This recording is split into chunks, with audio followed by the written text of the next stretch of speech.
Mesdames, Messieurs, bonsoir. Merci d'être venus si nombreux. Nous attendons encore d'autres personnes, compte tenu du nombre d'inscrits, mais je pense qu'il est temps de commencer pour ne pas pénaliser ceux qui ont fait l'effort d'arriver bien à temps. Il y en avait plusieurs. Votre présence manifeste un intérêt pour un enjeu qui est souvent évoqué de manière large, mais qui a une certaine gravité, surtout par les temps qui courent. Ce soir, je vais essayer de vous éclairer à propos des différents aspects de cette problématique. L'Union européenne est-elle une démocratie ? Je dois excuser le professeur Michel Dumoulin, membre de l'Académie, qui est promoteur de cette conférence, mais qui malheureusement ne pouvait se joindre à nous ce soir. Je commence à présent pour vous laisser le temps pour les questions à l'issue de cet exposé qui est relativement chargé.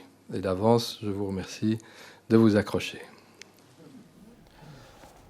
Mon cours conférence se divise en 4 parties autour du concept de démocratie, l'Union européenne, histoire et progrès, visite d'un malaise profond et pistes d'amélioration avant d'aborder les conclusions et les questions. Première partie autour du concept.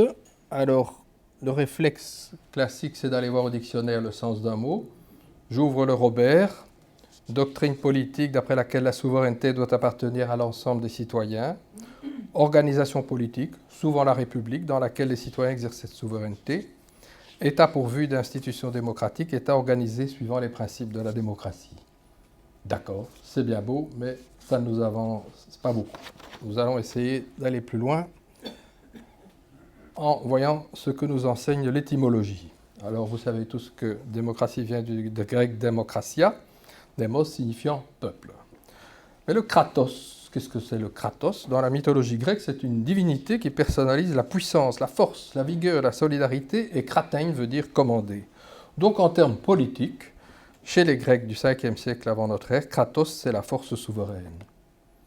On utilise aussi le mot arché. Arché qui signifie à la fois commencement, archaïque, archéologue, les archontes, etc., et commandement, c'est-à-dire politiquement le premier principe.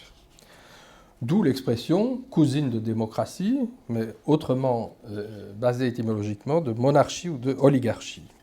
Dans ces cas-là, la légitimité n'a pas à se justifier. Les monarchies et les oligarchies exercent de fait le kratos, tandis que la démocratie n'a pas d'arché. Elle découle d'une praxis, d'une pratique exercée par convention. En français, signalons aussi que pouvoir vient du latin potesta, qui signifie la puissance. Dans la démocratie athénienne, moins de 20% des habitants sont des citoyens. En sont donc exclus les esclaves, les femmes, les jeunes, etc. Ces citoyens peuvent se réunir en assemblée, ecclésia, pour voter les lois de la cité et pour tirer au sort 500 d'entre eux qui vont constituer la Boulée, qui elle est chargée de préparer des projets de loi sur la base des propositions recueillies et de préparer les réunions suivantes. C'est une sorte de large exécutif. Donc, quand les Grecs parlent de démocratie, ils parlent de démocratie directe, si vous voulez, ou de démocratisation de l'archontat, c'est-à-dire des gouvernants. Le mot le plus ancien, ce sont les archontes, on parle même de rois archontes. C'est une pratique avant d'être une théorie, et c'est très important. Elle n'a pas été conçue ex ante par toute une série de philosophes et de penseurs. Elle est née d'une lutte des classes, parce que les gens de peu voulaient avoir accès à l'agora pour défendre leur point de vue. Et donc, on a accepté d'entrer dans cette phase d'élargissement de l'agora à des citoyens qui n'étaient pas des notables. Et le meilleur apologue de ce régime est Périclès, qui est cité par Thucydide. Vous pouvez le découvrir à l'écran, je vous le lis rapidement. Comme notre gouvernement n'est pas dans les mains d'un petit nombre de citoyens, mais dans celles du grand nombre, il a reçu le nom de démocratie. Dans les différends qui s'élèvent entre particuliers, tous suivant les lois jouissent de l'égalité. La considération s'accorde à celui qui se distingue par quelques mérites, et si l'on obtient de la République des honneurs, c'est par des vertus, donc c'est la notion de mérite, et non parce qu'on appartient à une certaine classe. Peut-on rendre quelques services à l'État ? On ne se voit pas repoussé parce qu'on est obscur et pauvre. tous nous disons librement notre avis sur les intérêts publics. Évidemment, quand on passe à la Grèce, on pense aussi à ces philosophes qui ont beaucoup traité des questions politiques et de la démocratie. Bon, comme pour faire très bref, et je m'excuse auprès des spécialistes de ces raccourcis, Platon a une perception assez négative du bilan de la démocratie qu'il a pu observer. Il pense que l'optimum à viser, c'est le philosophe roi, et il s'est même rendu en Sicile pour aller conseiller des dirigeants afin de pouvoir exprimer la forme politique qu'il souhaite, considérant que la masse n'est pas capable d'avoir le jugement qui est nécessaire à la direction de la cité. Aristote pratique une observation, une classification des régimes, et chaque fois les déviances de ces régimes, la monarchie dérive en tyrannie, l'aristocratie en oligarchie, et la politeia, c'est un nom qui revient souvent dans le vocabulaire d'Aristote, c'est le juste milieu, fondé sur une classe moyenne forte. Aristote est un passionné de l'équilibre, du juste milieu, et donc cette politeia répond à ce souhait de sa part, et la démocratie est une forme de dérive de la politeia. Mais ce qui est plus important, je trouve, c'est l'apport de la réflexion philosophique au principe démocratique. Parce que les philosophes veulent d'abord, par leur dialogue, par leurs écrits, démasquer les sophistes et les démagogues, c'est-à-dire les gens qui trompent le peuple. Et donc, il leur importe de viser la qualité de l'argumentation qui seule permettra une délibération valable dans la cité. Retenez ce mot de délibération. Ils recherchent le bien commun, la conscience de la cité, et alors la téléologie de l'acte politique, c'est-à-dire que l'acte politique doit avoir certaines finalités qui soient justifiables par rapport à la vie bonne et au bien de la cité. On saute de quelques siècles, l'expérience démocratique tourne court, le modèle monarchique à partir d'Alexandre va gagner les cités grecques, l'Empire romain, les territoires de l'Europe médiévale. Il subsiste néanmoins certaines pratiques électives, pas des démocraties nécessairement, mais des pratiques électives, dans une série de milieux, les communautés chrétiennes primitives, certaines congrégations, l'élection des rois au départ, avant que le principe héréditaire soit d'application, certaines petites républiques aussi, comme Venise, qui élisait son doge, certaines républiques dans les Pyrénées, cantons suisses, villes libres. Et même avant le 5e siècle, il y avait, paraît-il, des formes de démocratie dans certaines régions de l'Inde. Et on constate, et on a observé aussi, gare à l'ethnocentrisme, que certaines sociétés tribales pratiquent le principe électif. Mais ce qui évidemment est dominant dans l'époque médiévale jusqu'aux Lumières, c'est le rituel du sacre et le fait que la théocratie fonde la légitimité. Néanmoins, dès le XIIe siècle, il y a une première contestation du pouvoir royal en Angleterre, et au XIIIe siècle, un premier parlement élu. Et ce à quoi on va assister avec la période des Lumières, c'est un renversement de la légitimité. Différents penseurs de haut de gamme, comme Machiavel, Hobbes, Spinoza, Montesquieu, Locke, etc., renouvellent la philosophie politique, notamment ayant lu les Grecs, mais aussi observant les régimes de leur temps. Ils vont déconstruire la légitimité théocratique et prendre en compte le peuple comme auteur de la nouvelle légitimité. Ce peuple est composé d'individus égaux et libres, dotés de droits personnels, droits qui découlent du droit naturel. Alors, en France, un théoricien majeur de la souveraineté populaire, c'est bien entendu Jean-Jacques Rousseau, qui a eu une influence sur le mouvement des idées avant la Révolution française. Et il plaide pour la démocratie, mais qui, dans son esprit, ne peut être que directe. Et donc, il suspecte la représentation. Il écrit « La volonté générale ne se représente point ». 1776, Révolution américaine, les pères de la Constitution américaine optent clairement pour une démocratie libérale fondée sur la représentation. Révolution française 1789, après hésitation en faveur de la conception rousseauiste, la Révolution française fait de même. La France ne doit pas être une démocratie, proclame Sieyès, qui est le constituant, mais un régime représentatif. Au tournant du siècle, Hegel élabore également une philosophie politique dans laquelle il confirme qu'un peuple n'est effectif que dans son État. Ce sont des concepts évidemment qui vont avoir une importance croissante au XIXe et au début du XXe siècle. Alors, la grande question va devenir le suffrage universel, parce que les parlements étant au cœur du processus, après ce renversement de la légitimité, malgré les retours en arrière de la monarchie, les phénomènes autocratiques, impériaux, etc., la question clé qui va traverser chez les démocrates tout au long du XIXe siècle, c'est la composition du corps électoral et donc du droit de vote. Le suffrage universel est la démocratie même, dit Lamartine, qui a eu le courage de se présenter, d'être candidat à la présidence de la République. C'était une candidature de témoignage. Et donc le suffrage universel est une très longue marche qui ne va aboutir, comme vous le savez, qu'au milieu du XXe siècle avec le vote des femmes et qui restera encore perfectible s'agissant d'élargir ce suffrage universel aux étrangers, aux jeunes, d'abaisser l'âge du vote, etc. On peut noter aussi un abus de langage qui est pratiqué à partir du XIXe siècle. La démocratie représentative est qualifiée de la démocratie.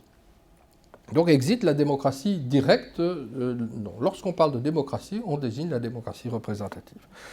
Il y a cependant des situations particulières qui sont citées dans la DIA, de tentatives de démocratie directe, mais qui ont un caractère éphémère et qui restent proches de la pensée anarchiste aussi. Alors, il y a deux grands penseurs qui développent des visions critiques de la démocratie de leur temps. Tocqueville est convaincu que la démocratie est le régime de l'avenir, mais ce qu'il craint, c'est une espèce d'installation dans trop de confort et donc qui finalement représente une abdication de la liberté personnelle au profit d'un certain nivellement, tandis que Marx, évidemment, dénonce la démocratie comme étant l'instrument de la bourgeoisie et l'expression des libertés formelles aux dépens de la réalité économique et sociale.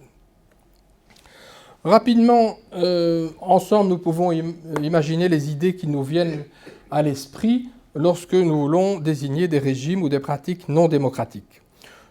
Dictature, tyrannie, monarchie, oligarchie, despotisme éclairé, atteinte aux libertés, censure, pouvoirs spéciaux, arbitraire, démocratie d'acclamation, pression du groupe, trucage des scrutins, intimidation, transmission héréditaire, la loi du sang, cooptation, nomination, retenez ce mot aussi, technocratie, bureaucratie, tout ça sont des antinomes de la démocratie telle que généralement on les entend dans les discours avec les uns et les autres. De même, les conditions de possibilité de la démocratie aujourd'hui relèvent de l'évidence, mais il n'est pas mauvais de les rappeler. État de droit, équilibre et indépendance des pouvoirs, droit de vote libre et secret, liberté d'expression politique et respect d'autrui, information du public, presse libre, consultation, délibération des décisions, effectivité de la loi respectée, pluralisme des partis, organisation civile et administrative qui permet les élections, et paix et stabilité. Bien entendu, s'il y a la guerre civile ou s'il y a la guerre avec les voisins, la condition, a fortiori si le pays est envahi, la démocratie peut en prendre un coup. Donc les conditions idéales de la démocratie, c'est quand même une certaine stabilité et une certaine paix civile. Alors, après cette introduction très générale, regardons des définitions un peu plus précises, contemporaines de la démocratie. Article 21 de la Déclaration universelle des droits de l'homme, 1948. Toute personne a le droit de prendre part à la direction des affaires publiques de son pays, soit directement, soit par l'intermédiaire de représentants librement choisis. Toute personne a le droit d'accéder dans des conditions d'égalité aux fonctions publiques de son pays. La volonté du peuple est le fondement de l'autorité des pouvoirs publics. Cette volonté doit s'exprimer par des élections honnêtes qui doivent avoir lieu périodiquement au suffrage universel égal et au vote secret ou suivant une procédure équivalente assurant la liberté de vote. Ça reste l'étalon pour les Nations Unies.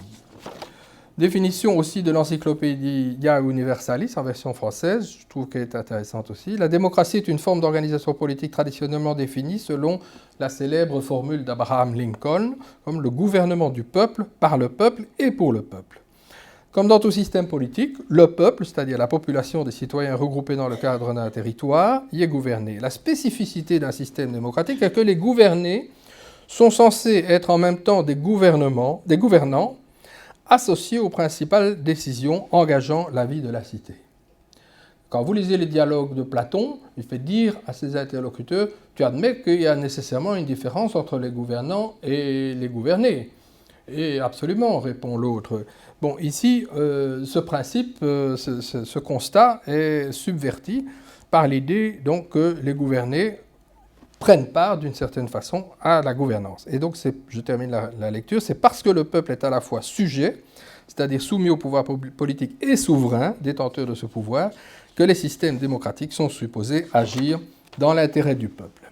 Alors, les cadres constitutionnels de la démocratie, vous les connaissez, c'est soit la monarchie constitutionnelle, comme nous avons en Belgique, soit la République, avec historiquement dans la monarchie constitutionnelle une limitation croissante du pouvoir, et dans la République un régime parlementaire ou un régime mixte, par exemple parlementaire présidentiel comme on a en France. Dans les deux cas, on peut avoir un État unitaire ou un État fédéral. Il est à remarquer que la République est quand même la forme compris les nouveaux États démocratiques en Europe et ailleurs dans le monde, sauf en Espagne où on a une démocratie après réinstauration de la monarchie par Franco, ce qui est quand même quelque chose d'assez particulier. L'ensemble de ces régimes sont gouvernés par le principe de la majorité. On gagne les élections si on a la majorité. On fait un gouvernement si on a une majorité parlementaire, avec des dispositifs de respect des minorités. Et il faut observer évidemment une variété des systèmes électoraux. Alors, on peut aussi observer différentes qualifications de la démocratie. Selon l'inspiration, l'expression classique est très large, c'est la démocratie libérale. La démocratie chrétienne est un courant politique, la démocratie sociale aussi. La démocratie populaire, c'est l'expression d'un régime que vous savez. On parle parfois aussi de démocratie totalitaire. Démocratie parlementaire présidentielle, représentative, participative ou directe. Je reviendrai sur cette trilogie. Le domaine, démocratie économique, démocratie culturelle, accès à la culture, la qualité, une démocratie vivante, une démocratie enrayée, comme était le titre d'un colloque qui a été organisé ici à l'Académie il y a 2-3 ans, et qui fait l'objet d'un ouvrage. Mais il est épuisé, je crois. Enfin, j'espère qu'il sera réédité. Démocratie hybride, liquide, avec Internet, etc. Et le niveau, bien entendu, démocratie locale, régionale, nationale ou supranationale. Dans le cas d'une démocratie, si tant est qu'il y ait une démocratie, les politologues ont tendance à parler de démoïcratie, le mot démos au pluriel, mais nous reviendrons sur cette question. La question peut-être la plus importante, c'est qu'est-ce que la légitimité ?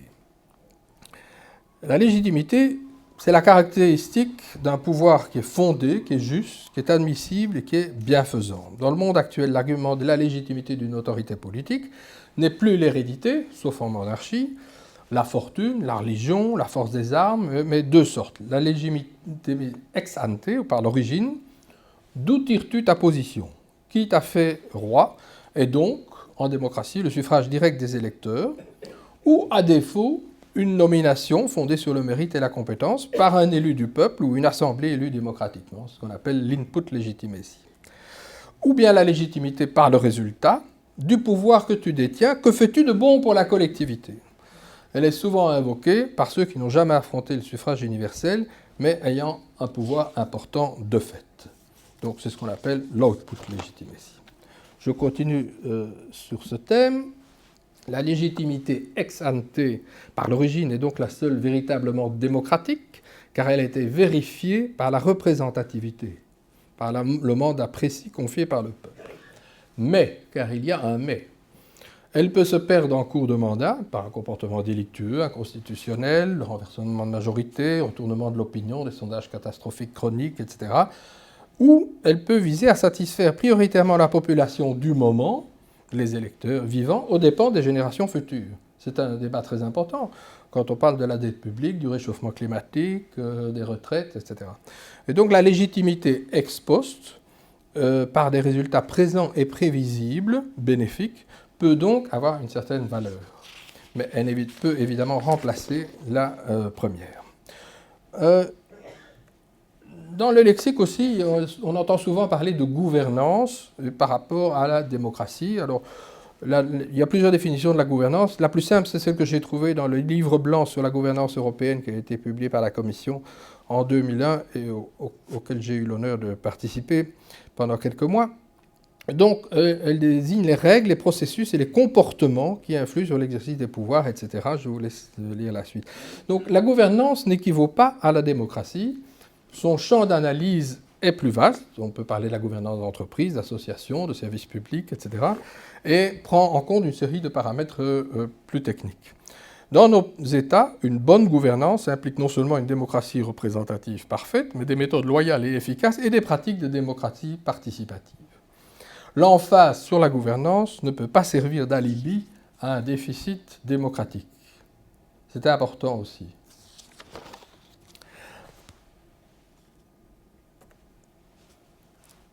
La démocratie, ça veut dire des élections, ça veut dire qu'il y a des partis en compétition.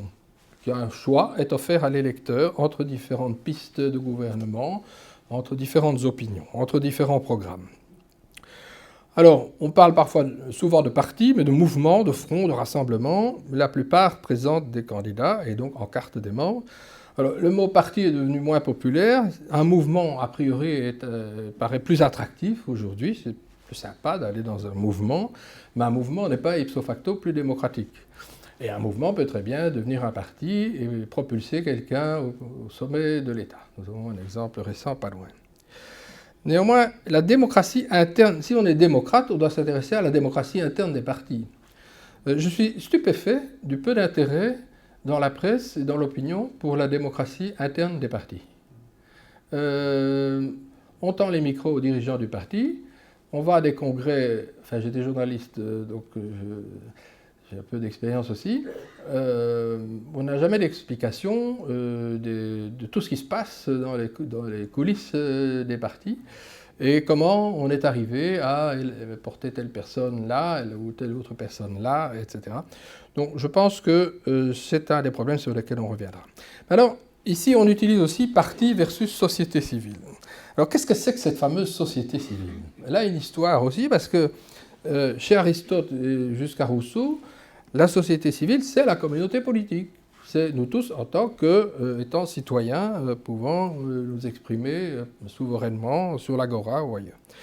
Ensuite, chez Hegel et Marx, on oppose la société civile à l'État, parce que l'État a toute une organisation avec des fonctionnaires et des policiers, etc.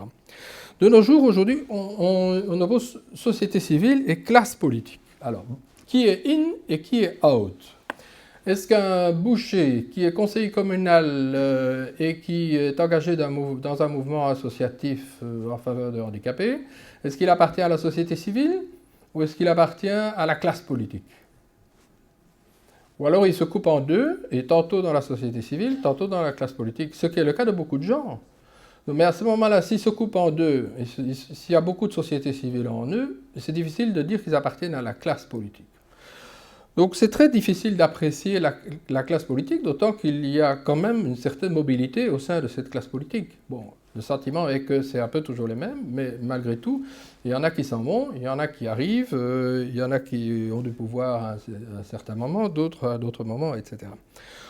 On peut aussi, lorsqu'on fait les listes, dire, voilà, on met des personnalités civiles sur les listes, des personnalités de la société civile, et pas seulement comme on dit, des politiciens professionnels. Bon, en général, lorsqu'on parle des associations, des acteurs sociaux, des organisations non gouvernementales, on parle au niveau national ou européen de la société civile. Au stade actuel, la démocratie représentative implique surtout les partis, la démocratie participative, là où elle existe, implique de s'adresser à la société civile. Mais la frontière entre les deux n'est pas si facile. Passons maintenant à une autre question qui est le rayonnement du principe démocratique. Il est clair que nous avons assimilé le principe démocratique comme étant une norme qui pourrait s'appliquer dans beaucoup d'endroits, les entreprises, les associations, partis, syndicats, églises, écoles, etc. Il faut être de bon compte, il y a une espèce de plafond de verre. Il y a des circonstances où on ne peut pas procéder à une délibération ou à un vote. Dans une salle d'op, lorsque l'avion est en vol et qu'il y a des difficultés, le pilote ne va pas consulter les passagers ou le personnel. Lorsqu'il y a des actions antiterroristes, ça fonctionne différemment d'une démocratie, etc.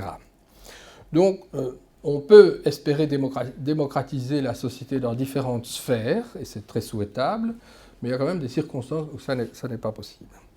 Alors, à l'échelle mondiale, la démocratie a fortement progressé au cours de la seconde moitié du XXe siècle, mais depuis 2006, l'indice global de la démocratie ne progresse plus. En 2016, 4,5% de la population mondiale vivait dans des démocraties pleines, je reviendrai à cette expression, et 44,8% dans des démocraties imparfaites, soit 76 pays sur un total de 167. Et je vous offre le premier diagramme.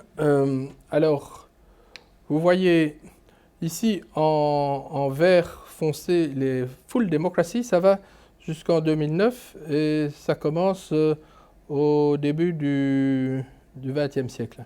Alors, ce que vous voyez en noir, c'était les régimes coloniaux. Vous voyez que les régimes coloniaux, la démocratie acceptable est ici. Et globalement, la démocratie ouverte, c'est-à-dire sur le bon chemin, elle apparaît. Bon, tout ce qui est en jaune, plus ou moins, en vert, plus ou moins accentué, représente les progrès de la démocratie par rapport à une situation vers le milieu du siècle. Bon, bien entendu, c'est attribuable aux effets de la décolonisation lorsque ces pays ont évolué vers des régimes démocratiques, et la démocratie en Europe aussi, avec Grèce, Espagne, Portugal et les pays d'Europe centrale et orientale. Voilà, donc ça, c'est quand même ça veut dire que la démocratie représente une petite moitié.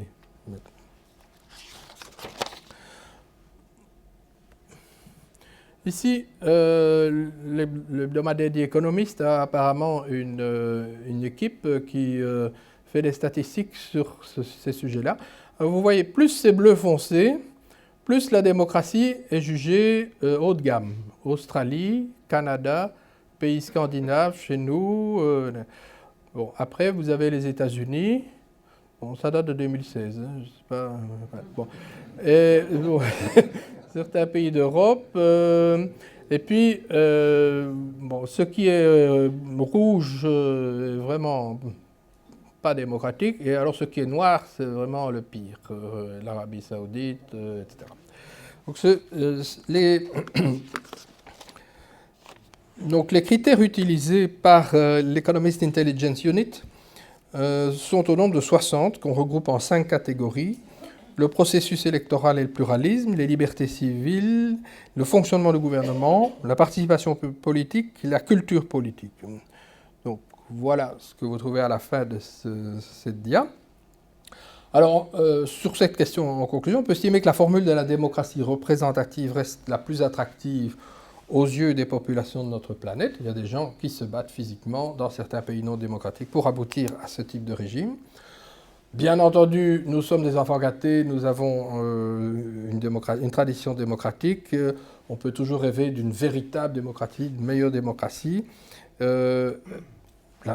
on a une conception très exigeante, on ne va pas la trouver, évidemment, ni dans les États-nations actuels, ni a fortiori au niveau de l'Union. Et les démocraties participatives et directes restent partielles. Alors, avec les mêmes critères que je viens d'évoquer, l'équipe a calculé le degré de démocratie des États membres de l'Union.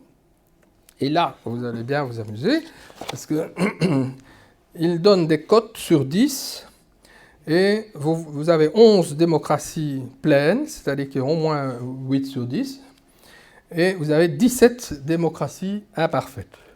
Je suppose que je n'ai pas besoin d'utiliser le pointeur. Vous trouvez par exemple ici un pays qui, au moment de sa création, était jugé au début du XIXe siècle comme la constitution la plus démocratique d'Europe. Il est là. Bon, maintenant, c'est comme les enquêtes PISA, etc. On peut contester ce type de calcul. Enfin, c'est assez intéressant. Et il y a des pays du monde qui s'intercalent dans ce classement. Par exemple, la Nouvelle-Zélande est plus près de la démocratie parfaite que beaucoup de pays de l'Union européenne. Voilà, ceci termine la première partie. Alors, regardons maintenant l'Union européenne, son histoire et ses progrès éventuels par rapport à la norme démocratique. Alors là, je serai assez chronologique, mais on va aller au trop parce qu'il y a des étapes qui ne méritent pas de long développement. Enfin, quand même, tout commence avec le congrès de 48 pour l'unification du continent, avec des gens, des politiques et des gens de la société civile, so-called société civile. 800 participants, des enseignants, des syndicalistes, des élus, etc. 3 résolutions sont votées à l'issue de ce congrès, qui était un événement, une résolution politique, une résolution culturelle et une économique. La résolution politique, Assemblée parlementaire européenne, Charte des droits fondamentaux et Cour suprême, est celle qui va être rapidement d'application avec la signature du statut du Conseil de l'Europe le 5 mai 1949, déjà à Londres. Et on peut citer l'extrait du préambule avec les valeurs spirituelles et morales, notre patrimoine commun, les libertés individuelles, la liberté politique pour une démocratie véritable. Alors, ce que va faire le Conseil de l'Europe, c'est d'abord exister comme le grand parlement de l'Europe, des États démocratiques d'Europe. Donc, la démocratie parlementaire est présente conceptuellement dans le Congrès de La Haye et elle devient pratique avec ce Conseil de l'Europe, qui est composé de parlementaires élus au second degré, c'est-à-dire élus par des parlements, choisis parmi les parlementaires nationaux. Les partisans d'une Europe fédérale, plus concrète, ne sont pas satisfaits ils ne voient pas très bien où ça va aboutir et ils cherchent autre chose. Signalons tout de même que le Conseil de l'Europe, ce n'est pas une conférence sur le Conseil de l'Europe, mais sur l'Union européenne, donc je ne serai pas plus long, mais l'intérêt du Conseil de l'Europe, c'est d'avoir produit la Convention européenne, la célèbre Convention européenne de sauvegarde des droits de l'homme et des libertés fondamentales, avec, là encore, dans le préambule, l'allusion à la nécessité d'un régime politique véritablement démocratique. Et le grand acquis de cette période, c'est ensuite de créer une Cour européenne des droits de l'homme qui existe toujours et qui est à Strasbourg. Donc le Conseil de l'Europe a un idéal démocratique classique, éloigné de la démocratie directe et plutôt proche de la démocratie représentative. Et encore une fois, je vous dis, ce sont des élus au second degré. Et l'exécutif, c'est le comité des ministres qui se réunit 2 fois par an et qui prend certaines décisions. L'output moral est important, mais faiblement intégrateur. Le budget est faible, mais il va s'étendre jusqu'à 47 membres grâce à la chute de l'Empire soviétique. Son problème maintenant, c'est d'avoir sur les bras des pays qui, comme la Russie et comme la Turquie, qui ne répondent de moins en moins aux standards du Conseil de l'Europe. Que faire? Mais nous parlons de l'histoire de l'Europe des communautés. Alors, vous connaissez tous vous avez tous entendu parler de la déclaration Schuman de 1950 sur les réalisations concrètes, etc. Dans ce texte, il n'y a pas d'allusion à la démocratie, mais à la nécessité de paix, et on vise à faire une gestion supranationale du charbon et de l'acier. Il me semble quand même que cette déclaration, plus ce qui sera confirmé par le traité de l'Élysée et le traité de Paris de 1963, on scelle la réconciliation franco-allemande. Je vais insister là-dessus parce que c'est vraiment un pardon incroyable. Après seulement quelques années de ces horreurs qui s'étaient produites, de cette guerre énorme, que les Français et les Allemands choisissent de tourner la page et de se pardonner mutuellement pour construire autre chose. Il y a peu de précédents dans l'histoire et c'est quand même un modèle pour d'autres régions du monde que vous imaginez. Alors, ce pardon, les peuples ne sont pas consultés, bien sûr, mais est-ce qu'ils auraient voté pour? C'est une question. Donc, la déclaration Schuman, c'est une espèce de coup de force, de putsch, préparé dans le grand secret, avec Monnet, avec Adenauer, etc., mais un putsch pour la paix. C'est singulier, c'est spécial, on peut être pour ou contre, mais c'est comme ça que ça s'est passé.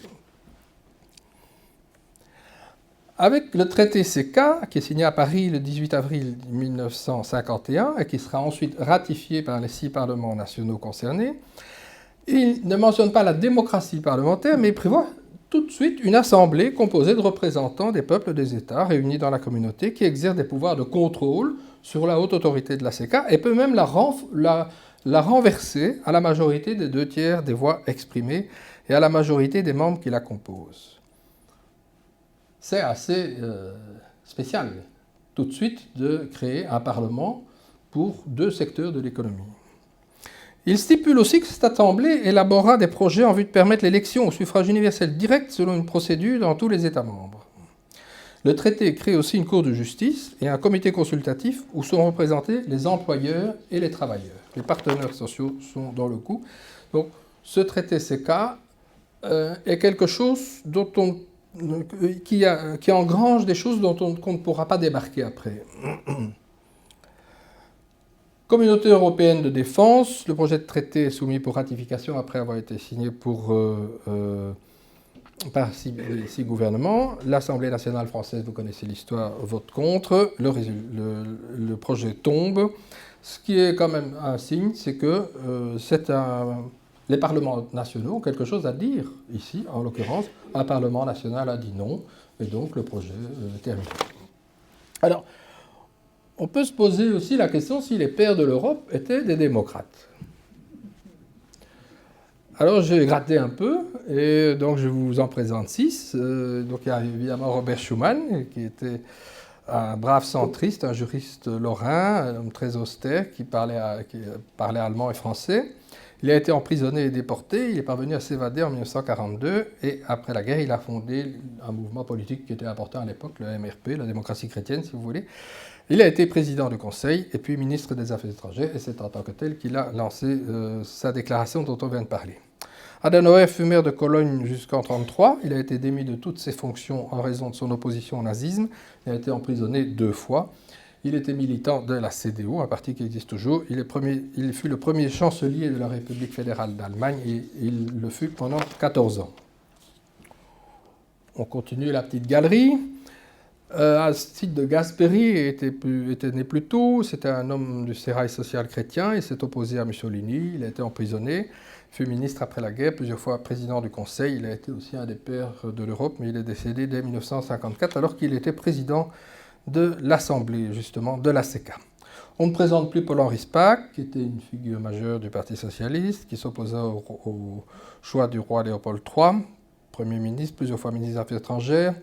Il présida le comité Spaak, c'est-à-dire les travaux préparatoires au traité de Rome, et il fut aussi secrétaire général de l'OTAN. Alors il y a 2 personnalités plus originales. Altiero Spinelli, c'est un résistant au fascisme qui a été emprisonné durant la guerre sur l'île de Ventotene, que je vous conseille d'aller visiter, où il a pris des risques physiques en rédigeant avec quelques camarades secrètement le manifeste pour un fédéralisme européen. Ils ont commencé à rédiger ça sur du papier de cigarette qu'ils cachaient dans une boîte à double fond, et finalement, il y a quelqu'un qui est venu dans l'île et qui a transporté, et puis des gens ont commencé à dactylographier le manifeste. C'est de là que c'est parti. Et ce manifeste pour un fédéralisme européen allait avoir une grande influence durant l'après-guerre. Après, Spinelli a fait un parcours politique, il a atterri à un certain moment à la Commission européenne, et il quittait la Commission pour se présenter aux premières élections européennes en 1979 sur la liste du Parti communiste. Enfin, disons qu'il a solidement mouillé son maillot. Et vous savez, quand j'entends dire ou je lis que le traité de Rome, c'est une reformulation de Mein Kampf, circulé en Grande-Bretagne, ou que c'est la CIA qui a préparé le mouvement fédéraliste européen, il faut quand même un peu raison garder. Alors, tous les précités s'étaient présentés au moins une fois devant le corps électoral, mais pas Jean Monnet. Alors, quid de Jean Monnet? Est-ce qu'il n'aimait pas la démocratie parlementaire? On a vu quand même qu'il a inspiré le traité CK, dans lequel il y a déjà un parlement. Bon. Alors, j'ai lu ses mémoires, comme sans doute certains d'entre vous, beaucoup d'entre vous. Monnet n'exprime aucun mépris pour les parlements, ni pour les hommes politiques, mais il justifie par sa personnalité propre la difficulté de s'engager dans un parti, son choix de ne pas avoir fait de carrière politique. Il préférait l'influence, la persuasion. Il était capable d'avoir une idée à la fois, dit-il, mais il a participé à la vie démocratique de son pays en soutenant publiquement, par exemple, les référendums organisés par De Gaulle, malgré les désaccords qu'il avait avec lui.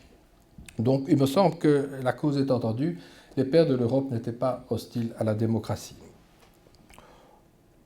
Une autre affaire à rappeler, c'est que l'Europe des communautés est composée d'États démocratiques depuis le début. Ce sont des démocraties parlementaires. Cette Europe se construit par des traités négociés puis signés par les gouvernements nationaux, ratifiés ensuite par tous les parlements nationaux. Donc, sauf le cas de la CED, ce sera le cas des traités de Londres, de Paris, et puis des 2 traités de Rome, c'est Euratom. La pratique référendaire n'interviendra que plus tard. On ne pense pas à faire des référendums dans ces années 50-60. Hein. Tous ces événements, j'insiste là-dessus, sont évoqués dans la presse. L'opinion publique est informée. Donc la théorie selon laquelle on a fait quelque chose dans le dos des peuples, etc. Non, les gens pouvaient lire dans leur journal, le traité CK est signé, la CED n'est pas ratifiée, on prépare le traité de Rome, etc. Bon. Donc, on voudrait aussi corriger certains clichés. Alors, arrive le traité CE, 25 mars 1957. Le préambule ne mentionne pas la démocratie, mais selon la formule que vous connaissez sans doute, la volonté de créer une union sans cesse plus étroite entre les peuples européens. On y retrouve aussi ce qui était dans la CK, l'intention d'élire un jour le Parlement européen au suffrage universel, la possibilité de renverser la Commission. En ce qui concerne les nouvelles adhésions, tout État européen peut demander à devenir membre de la communauté. Il adresse sa demande au Conseil, qui se prononce à l'unanimité. Le cas allait se présenter avec la demande du Royaume-Uni. La France a fait obstruction à 2 reprises, donc il fallait l'unanimité entre tous les États fondateurs. Elle n'était pas au rendez-vous, elle ne le sera que plus tard. À l'époque, le critère de démocratie n'est pas encore mentionné à propos des candidatures à l'adhésion. Voilà, le problème ne se posait pas pour des pays comme la Grande-Bretagne, l'Irlande, le Danemark et la Norvège. Étape suivante, relance après l'élection de Georges Pompidou. La France donne son feu vert et entrée du Royaume-Uni, du Danemark et de l'Irlande en 1973. La Norvège n'entre pas. Alors, sous l'influence de Jean Monnet, qui est reçu à l'Élysée à sa demande, Giscard d'Estaing et Schmitt lancent 2 initiatives complémentaires. La création en 1974 du Conseil européen des chefs d'État et de gouvernement. Les chefs d'État et de gouvernement se réunissaient de temps en temps. On appelait ça à l'époque les sommets européens. Giscard considère qu'il faut régulariser ce genre de réunion parce que ça permet d'impliquer les chefs de gouvernement dans les affaires européennes. Et une deuxième pièce du dispositif que Monnet a fait ressortir des tiroirs parce que Michel Jobert et d'autres gaullistes avaient laissé bien ça dans les tiroirs pour qu'on n'en parle pas, c'est l'élection du Parlement européen au suffrage universel direct. Ce sera donc un acte adopté par décision du Conseil le 20 septembre 1976 et ratifié ensuite par les 9 parlements nationaux. Je me permets de prendre un peu d'eau avant de vous parler de l'illumination de 1978, dont vous n'avez peut-être pas entendu parler. C'est la déclaration sur la démocratie. Donc, par le Conseil européen de Copenhague, le 8 avril 1978, les chefs d'État et de gouvernement confirment leur volonté d'assurer le respect des valeurs d'ordre juridique, politique et morale auxquelles ils sont attachés et de sauvegarder les principes de démocratie représentative, du règne de la loi, de la justice sociale et du respect des droits de l'homme. L'application de ces principes implique un régime de démocratie pluraliste qui garantit la représentation des opinions dans l'organisation constitutionnelle des pouvoirs et les procédures nécessaires à la protection des droits de l'homme. Les chefs d'État ou de gouvernement s'associent à la déclaration qui avait déjà été adoptée par les 3 institutions clés. Et donc, ils déclarent en finale solennellement que le respect et le maintien de la démocratie représentative et des droits de l'homme dans chacun des États membres constituent des éléments essentiels de l'appartenance aux communautés européennes. C'est une étape importante et je dirais c'est un peu comme si la perspective de l'élection directe du Parlement européen l'année suivante avait libéré la parole dans les instances européennes sur ce sujet. Donc, dès lors qu'on avait décidé l'élection au suffrage universel, on s'autorisait à parler à l'aise de démocratie. Il n'est pas fortuit non plus que c'est au Danemark que cette déclaration a été adoptée, parce que le Danemark avait à l'époque la présidence du Conseil, et donc, comme on sait, les Scandinaves sont très attachés au fonctionnement de la démocratie. C'est un message à usage interne, mais aussi quand même aux candidats à l'adhésion. Il est passé inaperçu par beaucoup et on y fera référence dans la déclaration solennelle sur l'Union européenne qui est adoptée à Stuttgart en 1983. Étape suivante, le Parlement est légitimé par la première élection directe dans 9 États membres, 7-10 juin 1979. taux de participation 62%. Retenez ce chiffre. Alors bon, vous connaissez la suite de l'histoire. Tous les 5 ans, on procède à l'élection du Parlement européen. On a chaque fois intégré les nouveaux États membres, qui sont 19 au total, depuis lors. Et le dispositif d'envoyer des députés et d'élire des députés fait partie du paquet pour les pays adhérents. On n'imagine pas d'adhérer à l'Union européenne, à la communauté européenne, sans accepter qu'il y ait un Parlement européen, qu'il y ait des ressortissants du nouveau pays dans ce Parlement. Les pouvoirs législatifs du Parlement vont croître de manière graduelle et constante, notamment pour le budget et pour la législation. Il a un rôle dans la nomination de la Commission actuellement et des autres commissaires, qui est responsable devant lui. Et le Parlement, évidemment, comme les gens entendent parler plus souvent du Parlement puisqu'ils vont voter qu'il y a des campagnes électorales, mais aussi parce que c'est un lieu d'influence fréquenté par les groupes de pression et où différentes personnalités vont faire des discours. Non seulement les présidents du Conseil européen, les présidences du Conseil, mais des figures comme le Dalai Lama, le pape, etc. En 1986, il y a un petit traité qui s'appelle Acte unique européen, qui est ratifié sans problème et dans lequel on trouve une motivation nouvelle, c'est décider à promouvoir ensemble la démocratie. Alors, quel est le but de ce traité? C'est surtout d'augmenter le vote à la majorité qualifiée au Conseil des ministres pour accélérer l'engrangement de plusieurs centaines de législations qui doivent permettre l'achèvement du marché unique à l'horizon 1er janvier 1993. Dans ce texte donc, qui est court, qui est très lisible, on trouve oui au grand marché, mais aussi des dispositions nouvelles en faveur de l'environnement. Et c'est dans ce traité que la recherche, la politique de recherche, fait son apparition.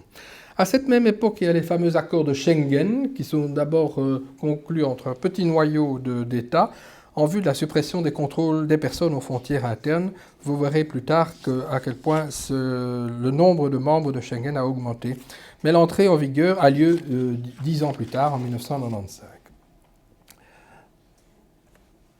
Maastricht, 7 février 1992, 12 signataires, ding dong, traité sur l'Union européenne, extrait du préambule, désireux de renforcer le caractère démocratique,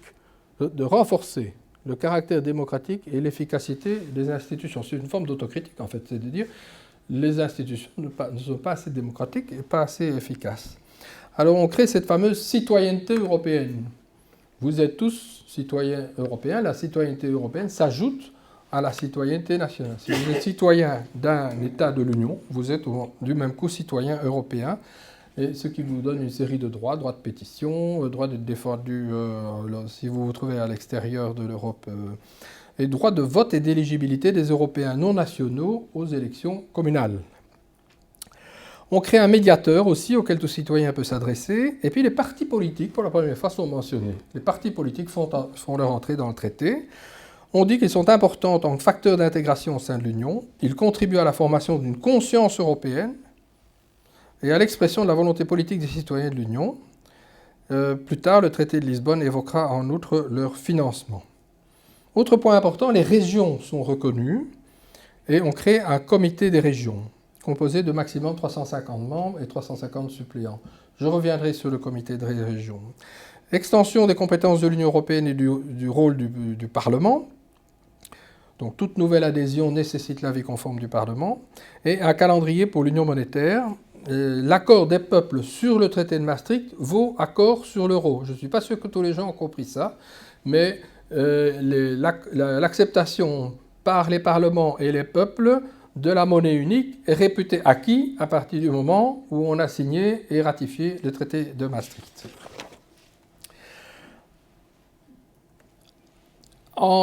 Au traité d'Amsterdam de 1997, on prévoit, en termes très vagues, la possibilité de suspendre de ses droits un État membre qui ne respecte pas les principes de démocratie et d'État de droit.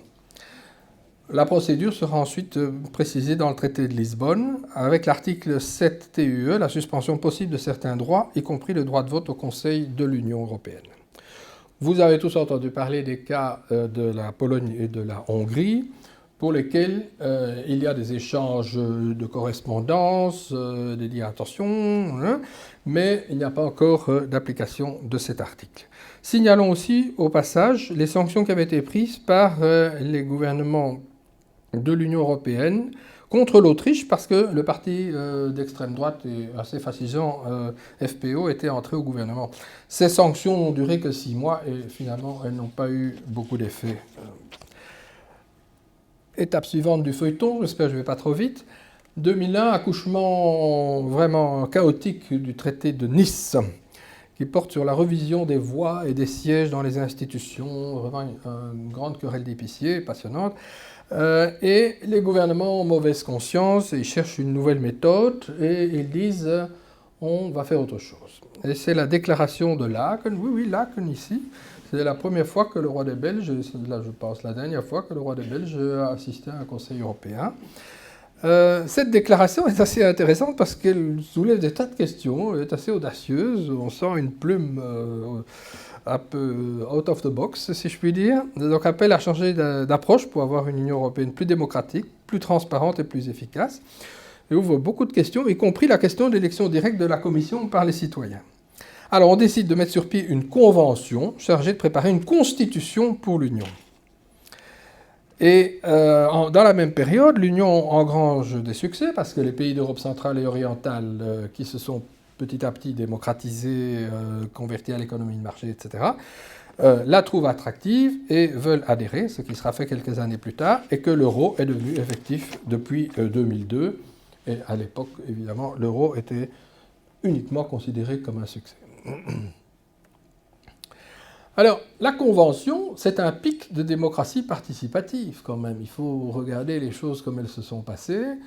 On a eu un petit exemple dans le congrès de 1948, avec la Convention du début des années 2000. On a un présidium que vous vous souvenez sans doute que M. Giscard d'Estaing, Dehaene et Amato étaient le trio gouvernant, avec des représentants des gouvernements de la présidence, des parlements nationaux. Et ce qui est intéressant de constater, c'est que vous avez des représentants des parlements nationaux plus nombreux que les membres du Parlement européen, des représentants des partenaires sociaux, des villes et régions dotées de pouvoirs législatifs, de nombreux experts et surtout un forum de la société civile. À ce moment-là, il y a des plateformes qui se constituent, plateformes civiques européennes, etc. Et ces gens se remuent beaucoup et envoient des avis sur tout ce qui devrait être dans le traité, etc. Et donc, à cette époque-là, Internet s'est déjà développé et donc sert vraiment d'outil pour recueillir les idées de la base. Le résultat, ce sera le traité constitutionnel signé à Rome le 29 octobre 2004, que l'on peut considérer, quand on voit d'où on vient, comme bénéfique pour les citoyens. Lisibilité, un texte unique remplaçant tous les autres traités, rappel des valeurs et ouverture à tous les États européens qui les respectent, instauration de la liberté de retrait de l'Union, qui n'existait pas encore avant et que maintenant un État a pu exploiter. Symboles, drapeaux, hymnes, devises, monnaies, fêtes sont dans le traité.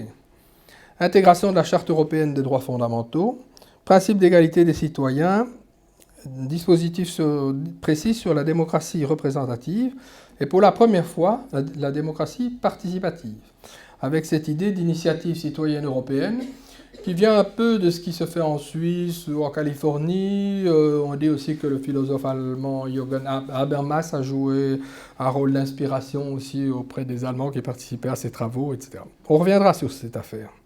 Transparence accrue des institutions, simplification du vocabulaire législatif, on ne parle plus de directives, règlements, machin, c'est loi ou loi cadre. On parle de ministre des Affaires étrangères, très audacieux. Réduit la taille de la commission, 15 personnes, 18 personnes maximum. Nouvelle base juridique pour les services publics, etc. Bon.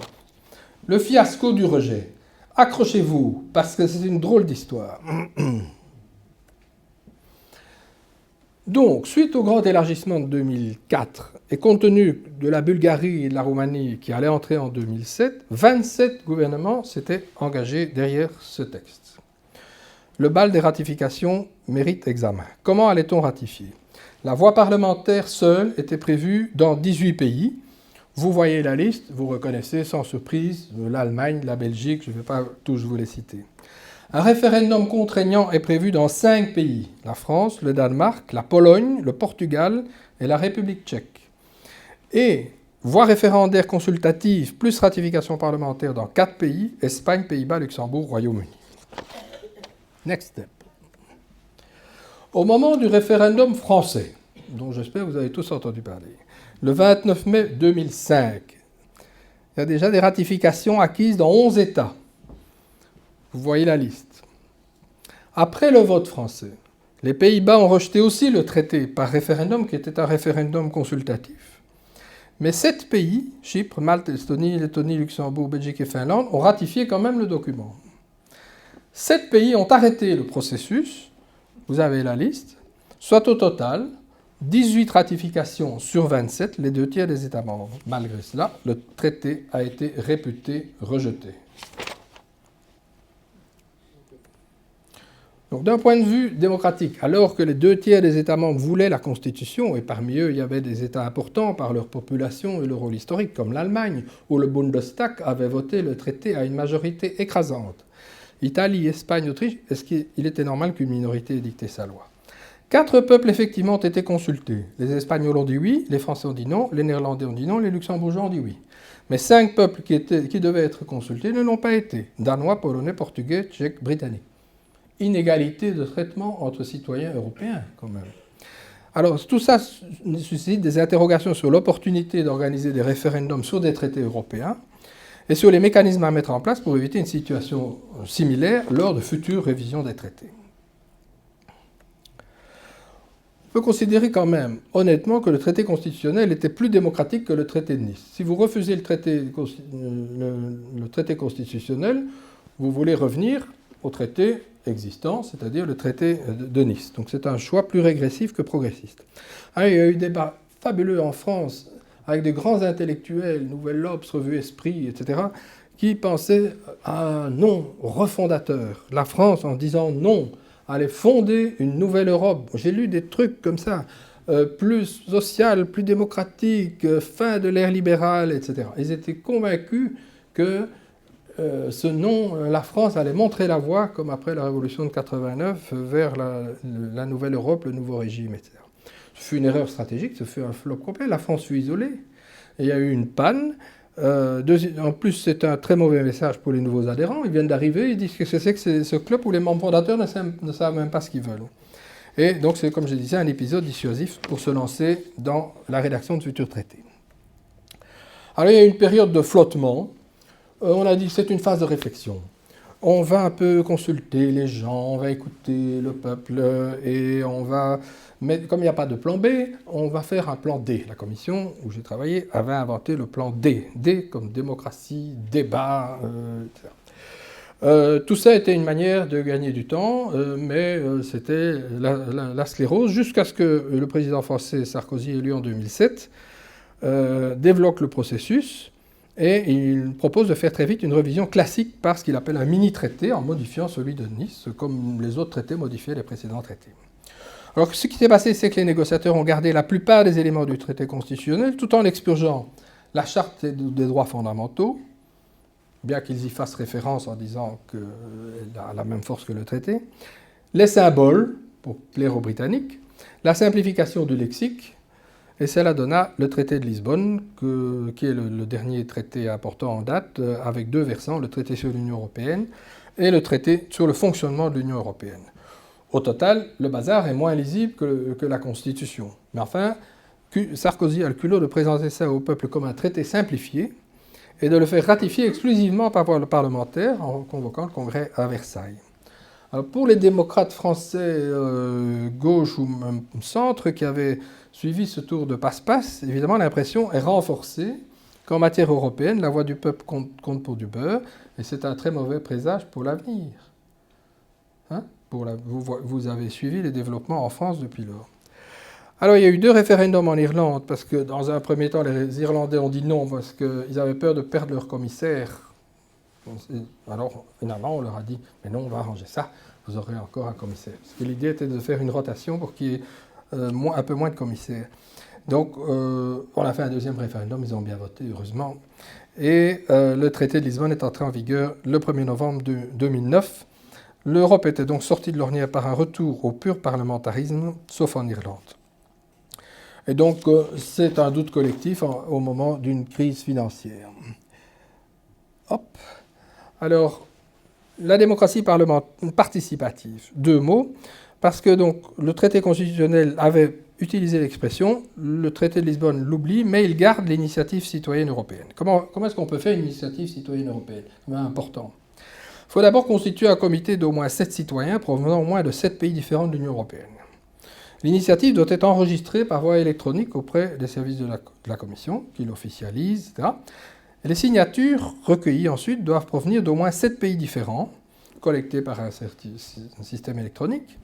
Et il faut, en un an, 1 million de signatures. Et à ce moment-là, l'initiative est présentée à la Commission qui, dans les 3 mois, doit donner sa réponse. Si la réponse est positive, la Commission prépare une proposition législative et la procédure démarre.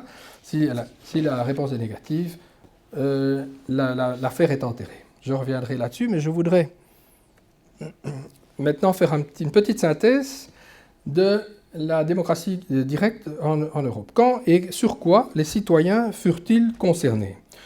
Alors, nous avons eu 20 référendums d'entrée dans l'Union auprès de la population du pays concerné. Donc, à partir du début des années 70, on pratique des référendums à propos de l'Union européenne. Vous avez ici toute la liste des adhésions. Vous avez même la mention des adhésions négatives, des refus d'adhérer, comme la Norvège. Mais vous voyez aussi les taux assez impressionnants, positivement, des nouveaux pays qui adhèrent à l'occasion du grand élargissement et de la Croatie qui adhère en 2013. Référendum d'entrée auprès d'une autre population, c'est la seule fois qu'on a consulté un peuple, c'était à propos d'une adhésion des autres. C'était à propos de l'entrée de la Grande-Bretagne, du Danemark et de l'Irlande, 68%. Les réformes de sortie, Groenland, sortie des communautés, on n'en a pas beaucoup parlé. Celui-ci, on en a parlé. Alors, il y a les référendums portant sur un nouveau traité. C'est plus compliqué à comprendre, évidemment, parce que vous adhérez, c'est encore assez facile à comprendre. Vous adhérez, vous sortez. Mais, nouveau traité. Acte unique européen. Danemark. Traité de Maastricht. Danemark. Irlande. France, 51%. Danemark de nouveau, parce qu'ils avaient refusé, donc on leur a fait des concessions. Ils votent finalement oui. Traité d'Amsterdam, Irlande, Danemark. Traité de Nice, Irlande dit non. Irlande revote après et dit oui. Traité constitutionnel, on en a parlé, Espagne, France, Pays-Bas, Luxembourg, Irlande. Et sur le pacte budgétaire européen, seule l'Irlande a organisé un référendum et ça a été approuvé. Le traité budgétaire de 2012.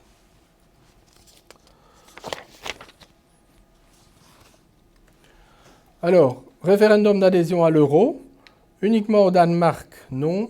Suède, non. Les nouveaux États membres s'engagent à adhérer à l'euro. Donc ça, ce n'était pas des nouveaux États membres au moment de la création de l'euro. Donc il n'y a pas de raison de faire des référendums sur l'adhésion à l'euro si vous êtes un des nouveaux depuis 2004. Ça, c'est anecdotique. Ça, c'est connu. C'est M. Tsipras qui organise un référendum à la hâte sur les propositions de la Troïka pour refinancement de la dette. Et puis, on a entendu parler aussi du référendum consultatif sur l'accord d'association en Ukraine et sur le référendum en Hongrie sur la relocalisation des migrants. Mais le résultat a été invalidé parce que 50% de la population n'y avait pas participé. Au bilan. On a 46 référendums de 1972 à 2016. Aucun référendum le même jour dans 2 pays ou plus. Des différences de complexité et de compréhension du choix. Dans 6 pays sur 28, aucun référendum n'a jamais été organisé sur un enjeu européen. Allemagne, Belgique, Bulgarie, Chypre, Italie, Portugal. Le droit d'organiser un référendum est prohibé dans certaines constitutions nationales. Enfin, on peut aussi modifier la constitution, nous savons y faire en Belgique. L'idée d'un référendum à l'échelle de l'Union européenne n'apparaît nulle part dans les traités. Les modes de ratification des traités sont laissés à l'appréciation des États membres selon leur constitution. Qu'est-ce que le cadre démocratique actuel de l'Union européenne sur la base du traité de Lisbonne? Le traité dit clairement que l'Union est fondée sur une double légitimité, celle des États et des citoyens.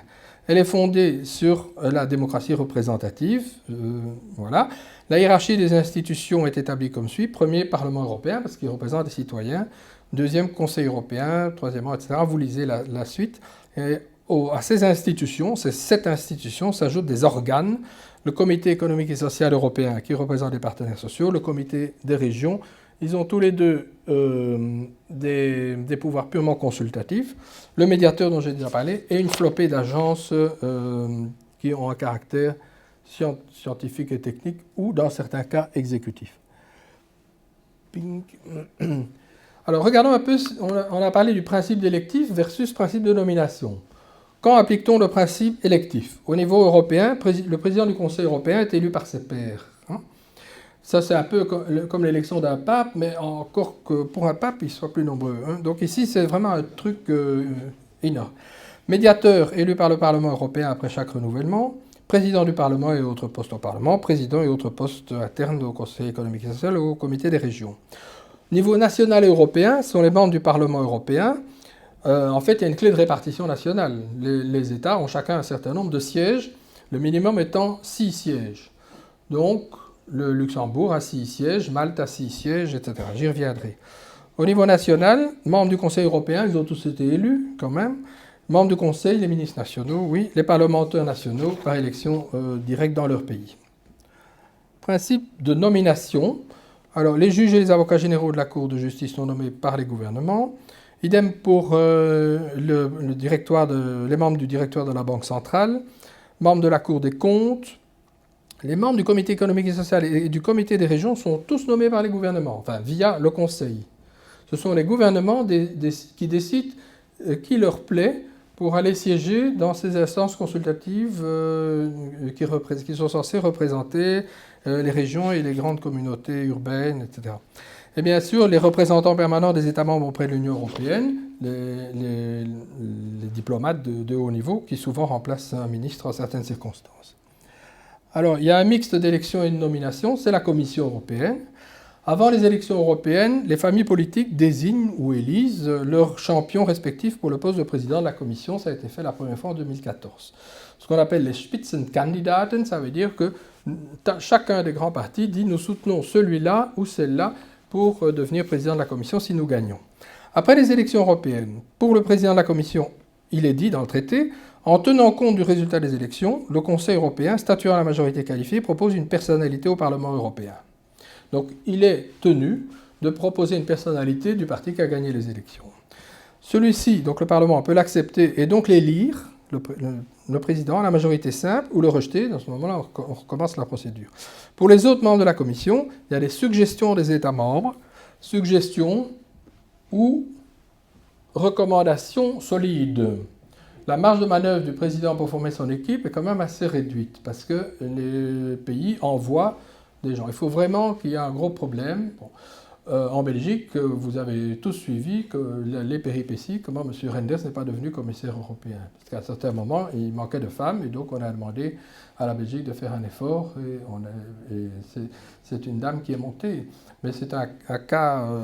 S'ils avaient été malins, ils auraient mis, en formant le nouveau gouvernement, ils auraient mis ça en tête de l'agenda des négociations, et ils auraient été parmi les premiers à envoyer un nom au nouveau président de la Commission. Et donc le problème femmes ne se posait pas encore à ce niveau-là. Enfin, ils n'ont pas été malins. Bon. Enfin, les circonstances ont fait qu'ils ont envoyé une excellente personne à la Commission. Alors, audition des candidats, puis vote d'approbation globale du Parlement européen sur le collège.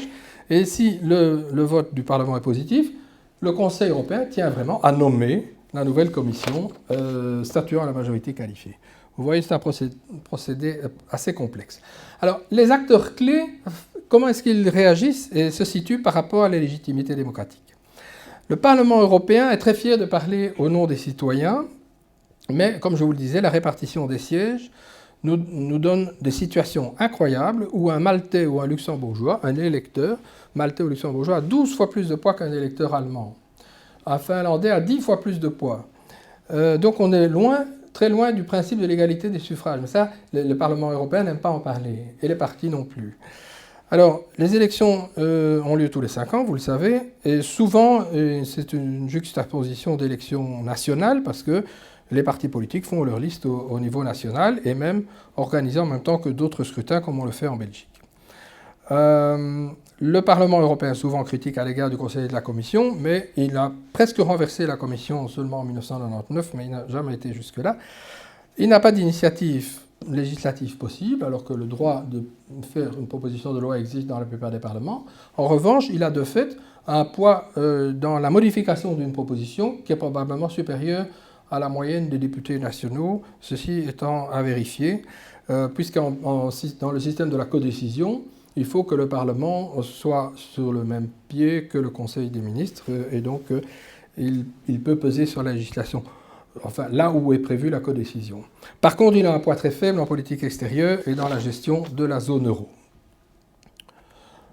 Le Conseil européen et le Conseil des ministres de l'UE sont chacun une oligarchie dans leur fonctionnement, mais sans cooptation possible, avec en amont une addition de légitimité démocratique nationale. Le Conseil européen est composé des chefs exécutifs nationaux, parvenus à ce poste après des élections. Il a un rôle d'impulsion, d'orientation et de priorité politique générale, notamment sur les cadres financiers pluriannuels. En fait, il doit trancher les enjeux urgents. Son output est déterminant pour la marche de l'Union, mais inégal. Parfois, le niveau de débat est très faible, très peu européen, finalement. Alors, le président est élu par ses pairs pour 5 ans. Les citoyens n'ont rien à dire, le Parlement non plus, ni la Commission. Mais souvent, ils font un paquet de répartition des postes clés, présidence de la Commission, présidence du Conseil européen, présidence du Parlement, etc. Tout le monde s'arrange en famille. Le Conseil, les membres donc, ont tous affronté le suffrage universel, sauf lorsque ce sont des ministres non élus. Vous avez ça, parfois des gouvernements de techniciens. Dans le gouvernement actuel en France, vous avez beaucoup de gens non élus. C'est une situation très particulière. Mais dans la plupart des pays, ils ont affronté le suffrage universel. Alors, il y a 10 formations du Conseil, vous les lisez à votre aise.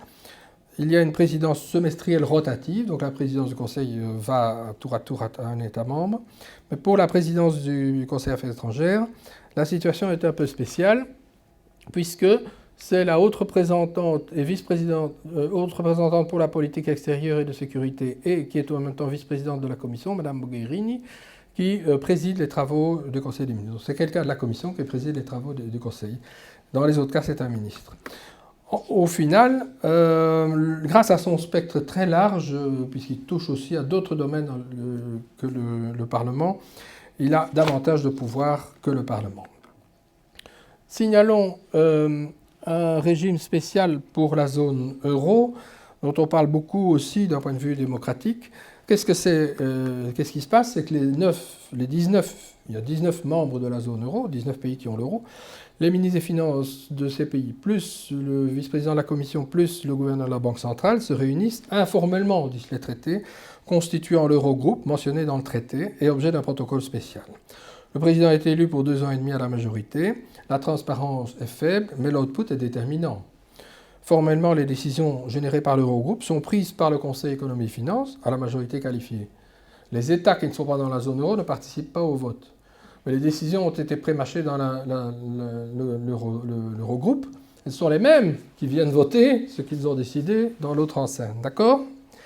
Alors, les décisions qui se prennent au sein de l'Eurogroupe sont d'une importance majeure depuis l'instauration de la discipline budgétaire par le traité de 2012 et pour les pays qui sont en situation difficile, spécialement la Grèce. Le président de l'Eurogroupe étant un ministre, il n'est pas responsable devant le Parlement et le Parlement aimerait bien l'entendre de temps en temps, en saine démocratie, mais il se rend, c'est M. Dijsselbloem, il se rend quand ça lui plaît d'aller au Parlement. Il a souvent posé des lapins au Parlement, alors les élus ne sont pas très contents. La Commission, par rapport à la légitimité démocratique, bon, il y a un national, vous savez comment ils sont élus. Leur mandat est de promouvoir l'intérêt général de l'Union, de veiller à l'application des traités, de faire des propositions de législation et de programmes, de proposer de budget et de l'exécuter. La Commission est surtout fière de son administration haut de gamme et de ses capacités techniques, et elle est prête toujours à relever toute une série de défis. Elle a un sentiment de respect pour le Conseil depuis le début, depuis les origines.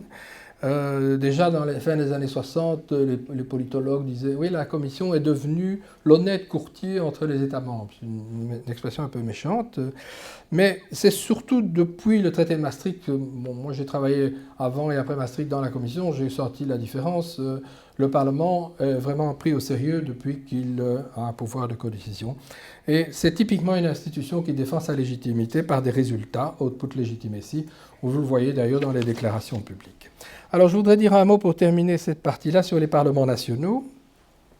Parce que les parlements nationaux sont prévus dans le traité, ils reçoivent d'office toutes les propositions législatives et tous les documents d'orientation et de consultation produits par la Commission.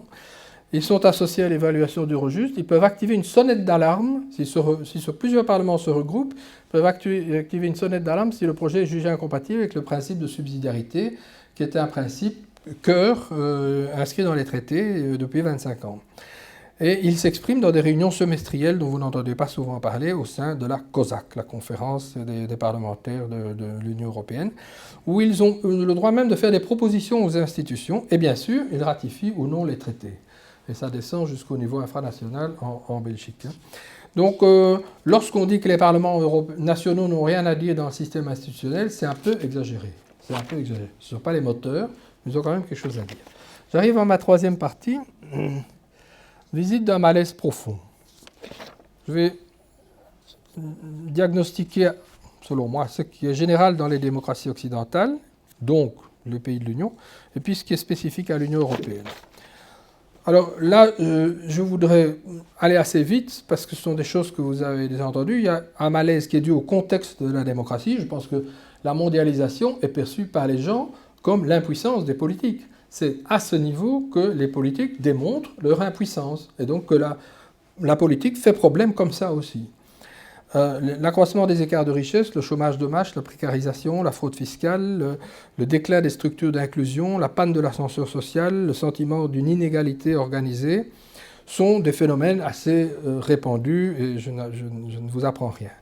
Ce qui est intéressant aussi, c'est d'observer que la montée de l'individualisme et même d'un certain narcissisme, on le voit avec les selfies, l'étalage de soi, etc., peut se faire aux dépens de l'engagement de groupe et que l'apolitisme ou l'antipolitisme sont plus ouvertement déclarés.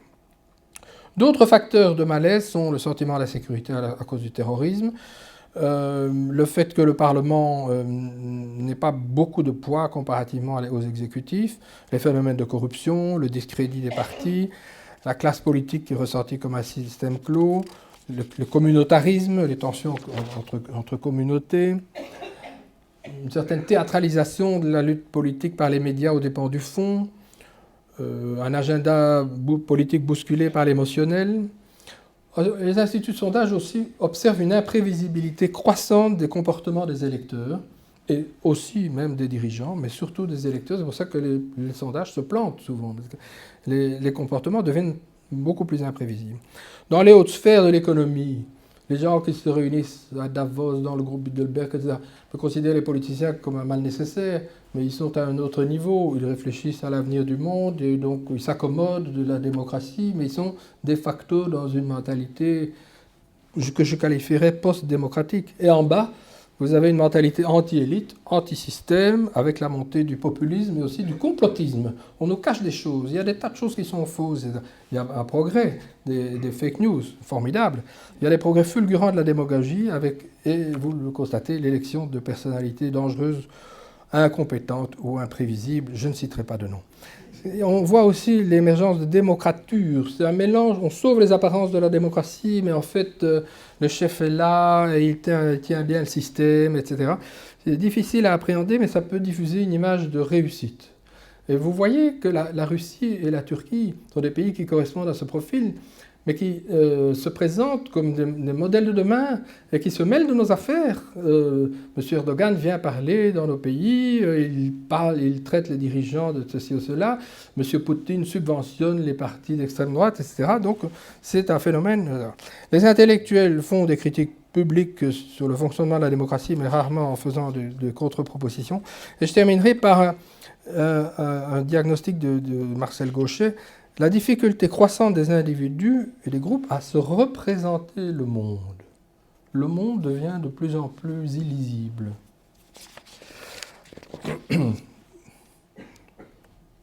Dans la démocratie européenne, je voudrais passer en revue les pratiques récentes, l'opinion publique, la démocratie représentative, participative et démocratie directe. Le malaise, le diagnostic. Alors, ce qui frappe, c'est évidemment, dans les années 2008-2015, le réflexe oligarchique. C'est déjà une oligarchie avant, mais ça se renforce sous l'effet des trucs qu'il faut régler rapidement, crise financière, hausse des dettes souveraines, crise spécifique de la dette. Donc vous voyez apparaître un phénomène de gestion resserrée aux dépens de l'équilibre institutionnel, le tandem franco-allemand, Merkel-Sarkozy, le Merkozy, le pouvoir, la montée en puissance du président du Conseil européen et de l'Eurogroupe, la Troïka qui est typique aux yeux de la population comme une structure non élue, et l'imposition de fait du traité budgétaire de 2012. Dans la période 2014 jusqu'à maintenant, la Commission reçoit des nouveaux pouvoirs pour contrôler les budgets nationaux. Puis, il y a une nouvelle commission, automne 2014, on l'appelle la commission de la dernière chance. C'est elle qui s'est autoproclamée commission de la dernière chance.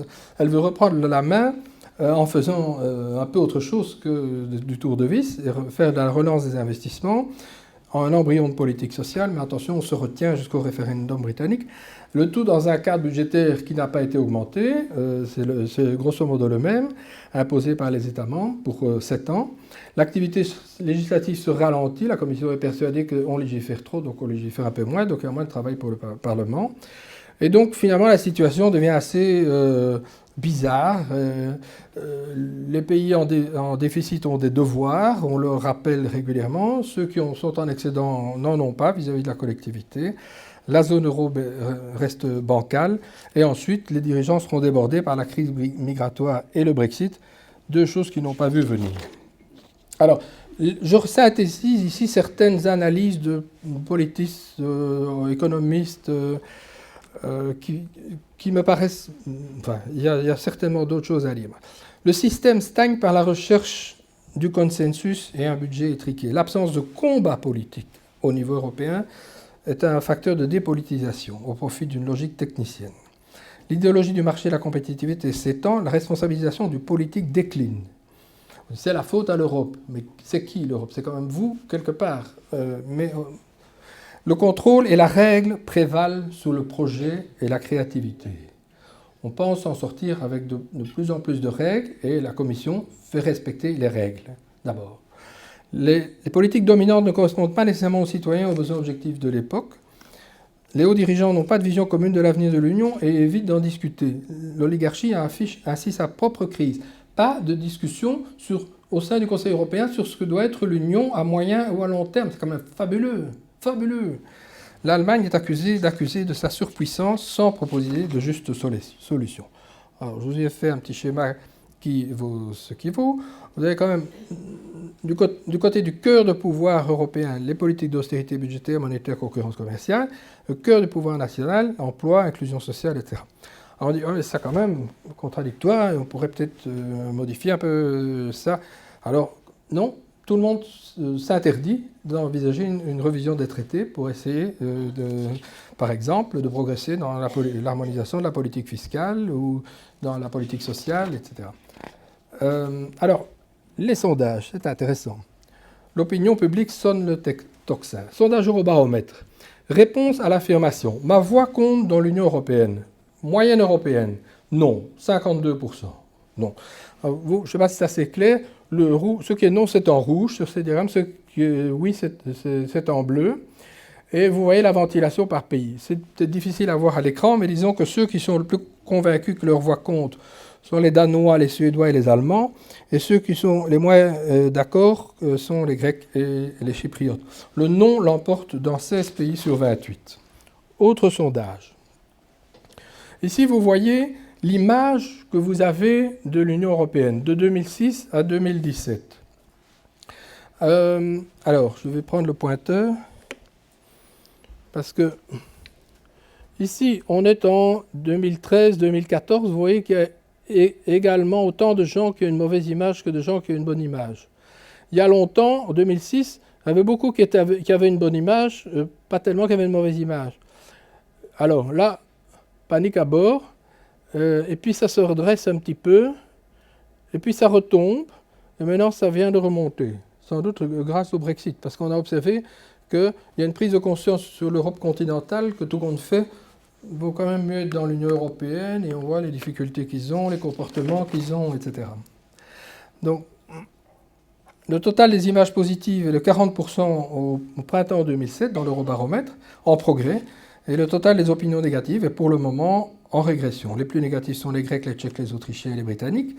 Les plus positifs, vous les trouvez sur cette liste. Et on a augmenté, observé par rapport au sondage précédent, il y en a 2 par an, opinion positive plus 11% en France, au printemps dernier. Bon, là, il y a peut-être le fait que le fait qu'on a parlé de l'Union européenne et que certains candidats ont été plus convaincants que d'autres. C'est possible. En Hongrie, forte hausse d'opinion. En Belgique, 39% positif, 39% neutre. C'est pas terrible, hein, comme image de l'Union européenne. D'habitude, c'était l'Europe enthousiaste, hein, en avant. Alors, une dernière enquête. Je trouve, est-ce que vous avez le sentiment d'être citoyen de l'Union européenne? Et là, ils répondent oui. Et donc, regardez les bleus.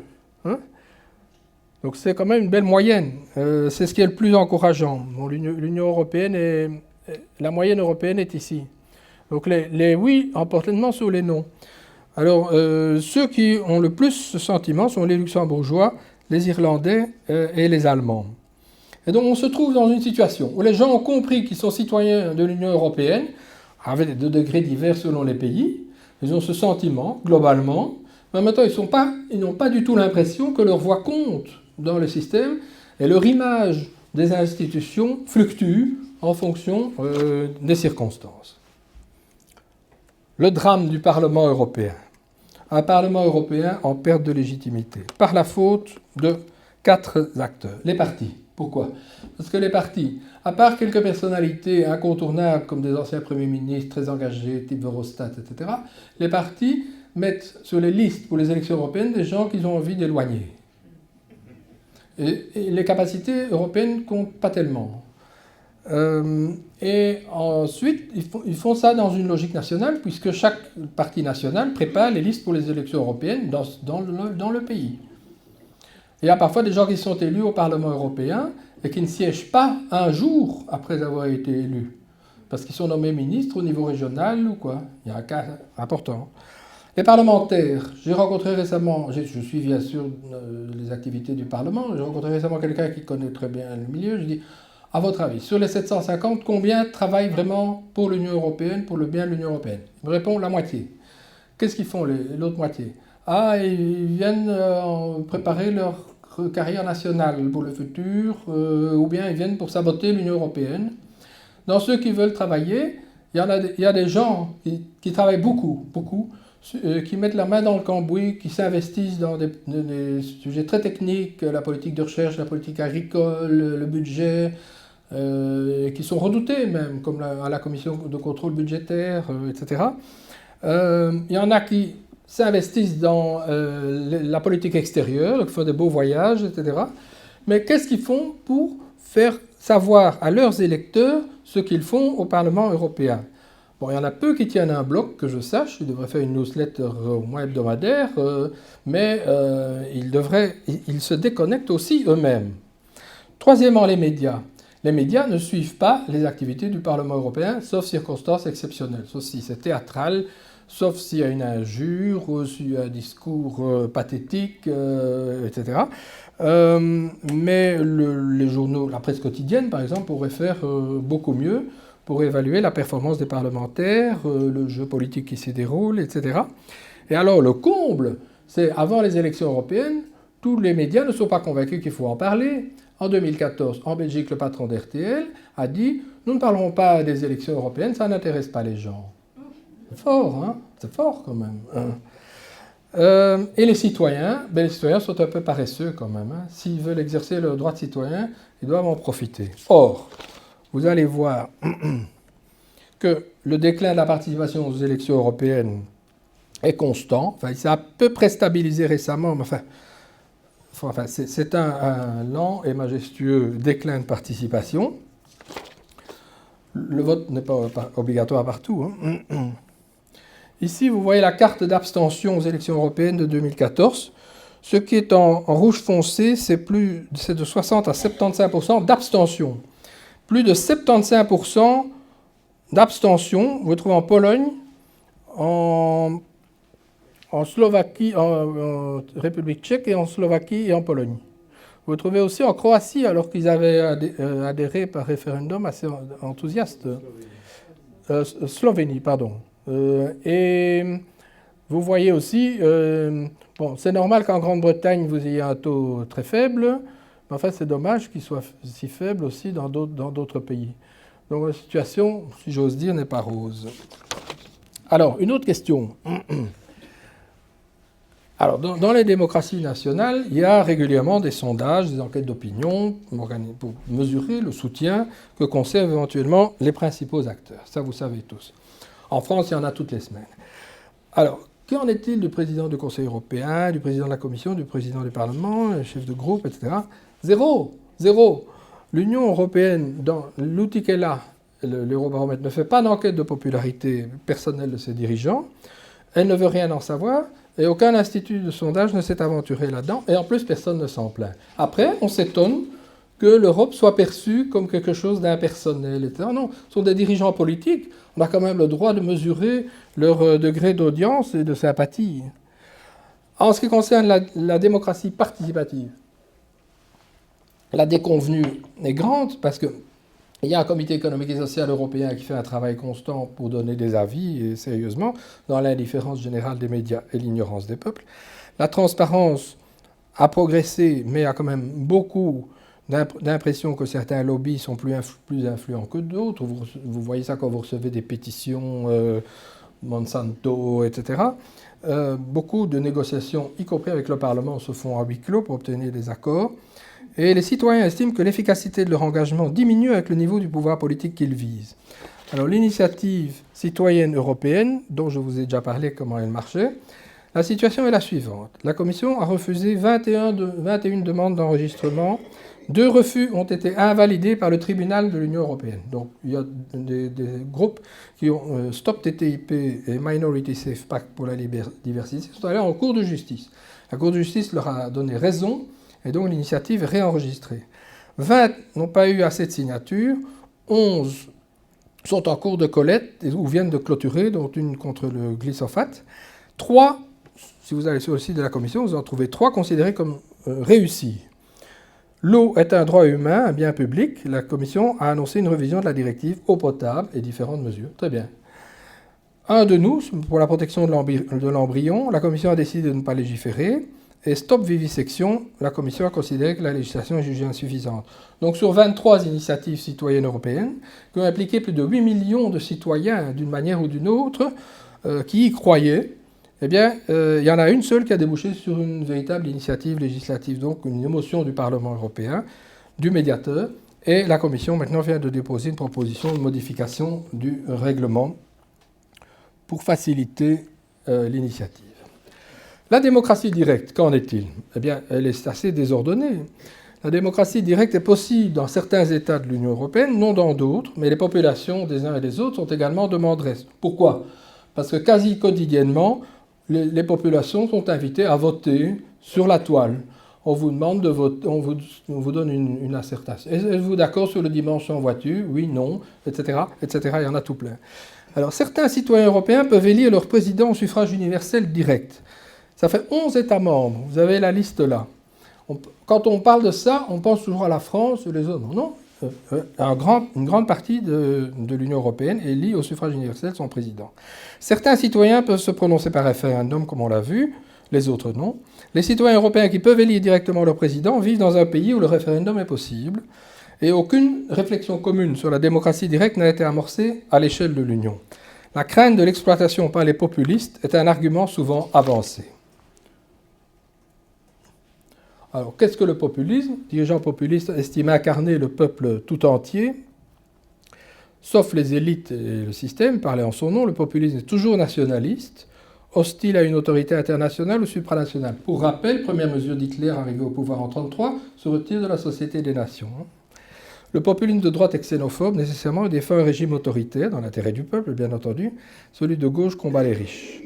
Le populisme prétend accroître la démocratie directe et peut s'en nourrir, spécialement à l'occasion d'un référendum ou d'une élection européenne ou d'une élection présidentielle. Je pense que laisser aux seuls populistes la promotion de la démocratie directe ne fait qu'augmenter le risque, que l'on assimile démocratie directe et vote populiste. C'est un risque important. Le populisme de droite est en nette progression et réalise de bons scores aux élections européennes, visant bien sûr à rendre l'Union impopulaire, mais là où croît le soutien à l'Union, recule le populisme.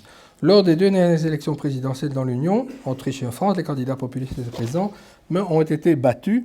Ici, vous avez la carte du vote de extrême droite et droite radicale dans l'Union européenne en 2014. Plus c'est noir, plus c'est fort. Ça fait noir c'est 18 à 25%. Noir moins accentué, c'est 11 à 18%. Je n'ai pas de carte de la situation actuelle. Quatrième partie, piste d'amélioration. Nous allons y arriver pour la démocratie occidentale en général et pour l'Union européenne spécifiquement. Piste d'amélioration pour la démocratie en général. Les valeurs. Avoir un projet, soutenir un projet. La responsabilité politique, le respect d'autrui, la loyauté à l'électeur et aux partenaires, dire le vrai, faire des promesses réalistes et les respecter, l'intégrité, rapport et l'argent. Démocratie représentative, vote obligatoire. Les gens acceptent qu'ils soient obligés d'avoir une carte d'identité et de la renouveler, que l'enseignement de base soit obligatoire, que l'on s'arrête au feu rouge. Je ne vois pas la difficulté intellectuelle de plaider dans l'ensemble de l'Union et ailleurs le vote obligatoire et sa valeur éducative. Je cite Van Parijs. Pas de tirage au sort, évidemment. On veut savoir qui est l'élu. Si quelqu'un est tiré au sort, il dit « moi, j'ai rien demandé, qu'est-ce que je fous ici ?» etc. Non. Suppression du seuil de représentation parlementaire de 5%. C'est les Allemands qui ont inventé ça parce qu'ils craignaient le retour de partis nazis, etc. Actuellement, on trouve que c'est très bien. Mais les 5% ou les 4,99% de citoyens qui ont voté, ils ont droit à être représentés dans une assemblée aussi. Supprimons ça. Rejet de toute prime au siège au parti arrivé en tête, comme ça a été imaginé en Italie. Scrutin proportionnel sans liste de suppléants et sans case de tête. Exécutif contrôlé par les assemblées. Système de motion de défiance constructive pour assurer la stabilité. Moralisation de la vie publique, vous en entendez parler tous les jours. Décumul aussi. Rotation des charges, limitation du nombre de mandats identiques successifs. Suivi plus strict de l'action des élus par la presse. Démocratie interne des partis. Création d'un observatoire permanent indépendant et travail journalistique. Démocratie participative, concertation sociale, audition de la société civile par les assemblées, forum de consultation publique par grands projets. Démocratie directe. Je pense que des référendums devraient être possibles dans des domaines mentionnés par la Constitution. Il ne faut pas sortir des clous, vous voyez ce que je veux dire. Mais je pense qu'il faudrait faire une double consultation. Une première consultation consisterait à dire « Vous estimez-vous suffisamment informé pour vous prononcer dans 15 jours sur la question suivante ?» Si les gens font déplacement, 50%, et répondent oui à plus de 50%, on organise le référendum et il a une valeur contraignante. S'ils ne font pas ce déplacement, alors ça veut dire que ça ne l'intéresse pas ou qu'ils ne s'estiment pas assez informés et on utilise la voie parlementaire. Je voudrais un focus sur le niveau communal. Le mandat communal est trop long. À la Révolution française, ils ont passé 2 ans. Et puis très vite, les notables ont dit non, 6 ans. Très pratique pour les notables. Les bourgmestres, historiquement, ont souvent été le notable du coin. Le gros fermier, l'industriel, le maire, le notaire, etc. On nous dit, et on va nous le répéter bientôt, la commune, c'est la base de la démocratie, c'est là l'école d'une démocratie vivante, etc. Ça va revenir, vous allez voir. Donc, une démocratie vivante doit être rythmée. Et je trouve que plus le niveau est élevé, plus les enjeux sont complexes, plus il y a des paramètres, plus une certaine durée se justifie. Mais un mandat communal de 3 ans, ou maximum de 4 ans, me paraît très... Mais il n'y a personne qui va soutenir ça. Moi, je vous donne mes opinions. Le retour de la presse dans les conseils communaux. Jadis, vous lisiez le journal, vous avez un écho de ce qui se passait dans les conseils communaux. Maintenant, vous ne trouvez pas ça, même à la radio, même sur le web. Expérience de démocratie électronique directe. Il y a des communes qui pratiquent ça depuis les années 90. Portail Internet spécifique pour la démocratie locale, enveloppe budgétaire au quartier, systématisation de l'approche comparative des gestions communales, diminution des intercommunales et recentrage. L'Union européenne. Y a-t-il un démos européen? Première assertion. Grosse question, question clé. Les traités parlent d'unir les peuples, ce qui indique bien leur pluralité.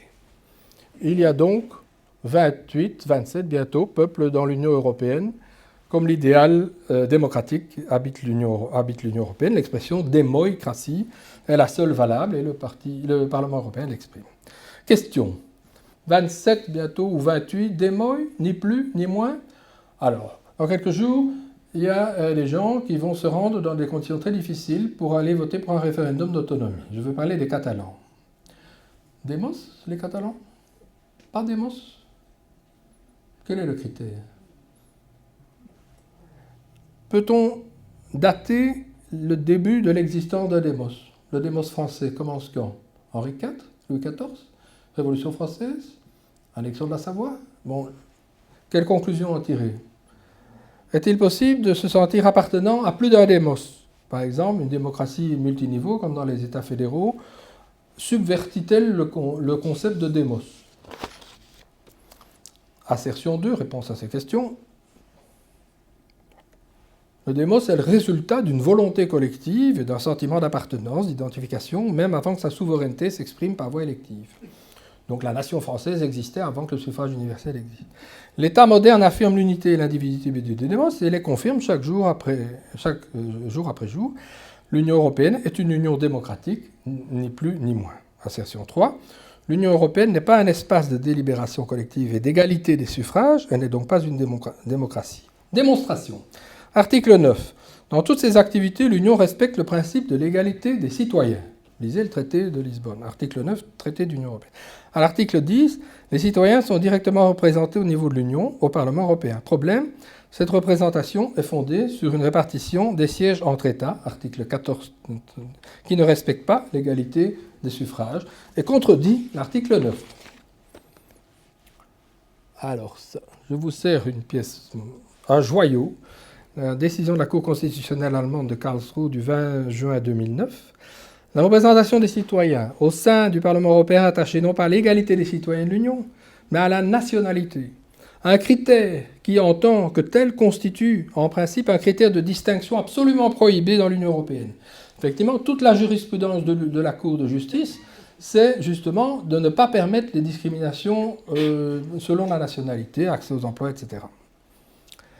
Ainsi, l'Union est-elle en contradiction avec l'idée qu'elle se fait d'elle-même en tant qu'union de citoyens, et cette contradiction ne peut s'exprimer que par la qualité de l'Union européenne comme regroupement d'États souverains.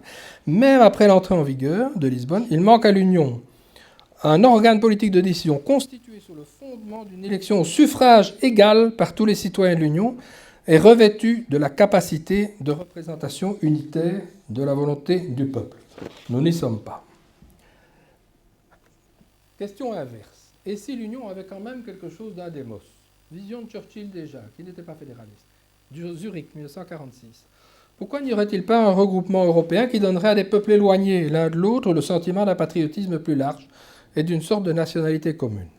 Argument d'actualité. Une citoyenneté européenne inscrite dans le droit primaire depuis 25 ans et ressentie, nous l'avons vu, comme telle par une majorité de citoyens. Un espace commun de libre circulation, établissement, échange depuis 60 ans. Business, vacances, études. Des États qui ne se sont plus fait la guerre depuis 70 ans et qui ont tous en commun d'avoir aboli la peine de mort. Des institutions communes, une cour de justice, des droits communs, des législations et programmes communs, des symboles d'appartenance communs. Conclusion, mes chers amis. Provisoire.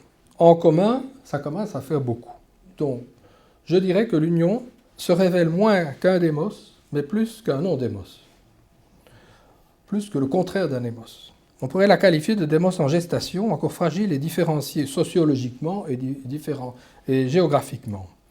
Sur ce chemin, le point de retour n'est pas atteint. Mais ce démos a-t-il du kratos?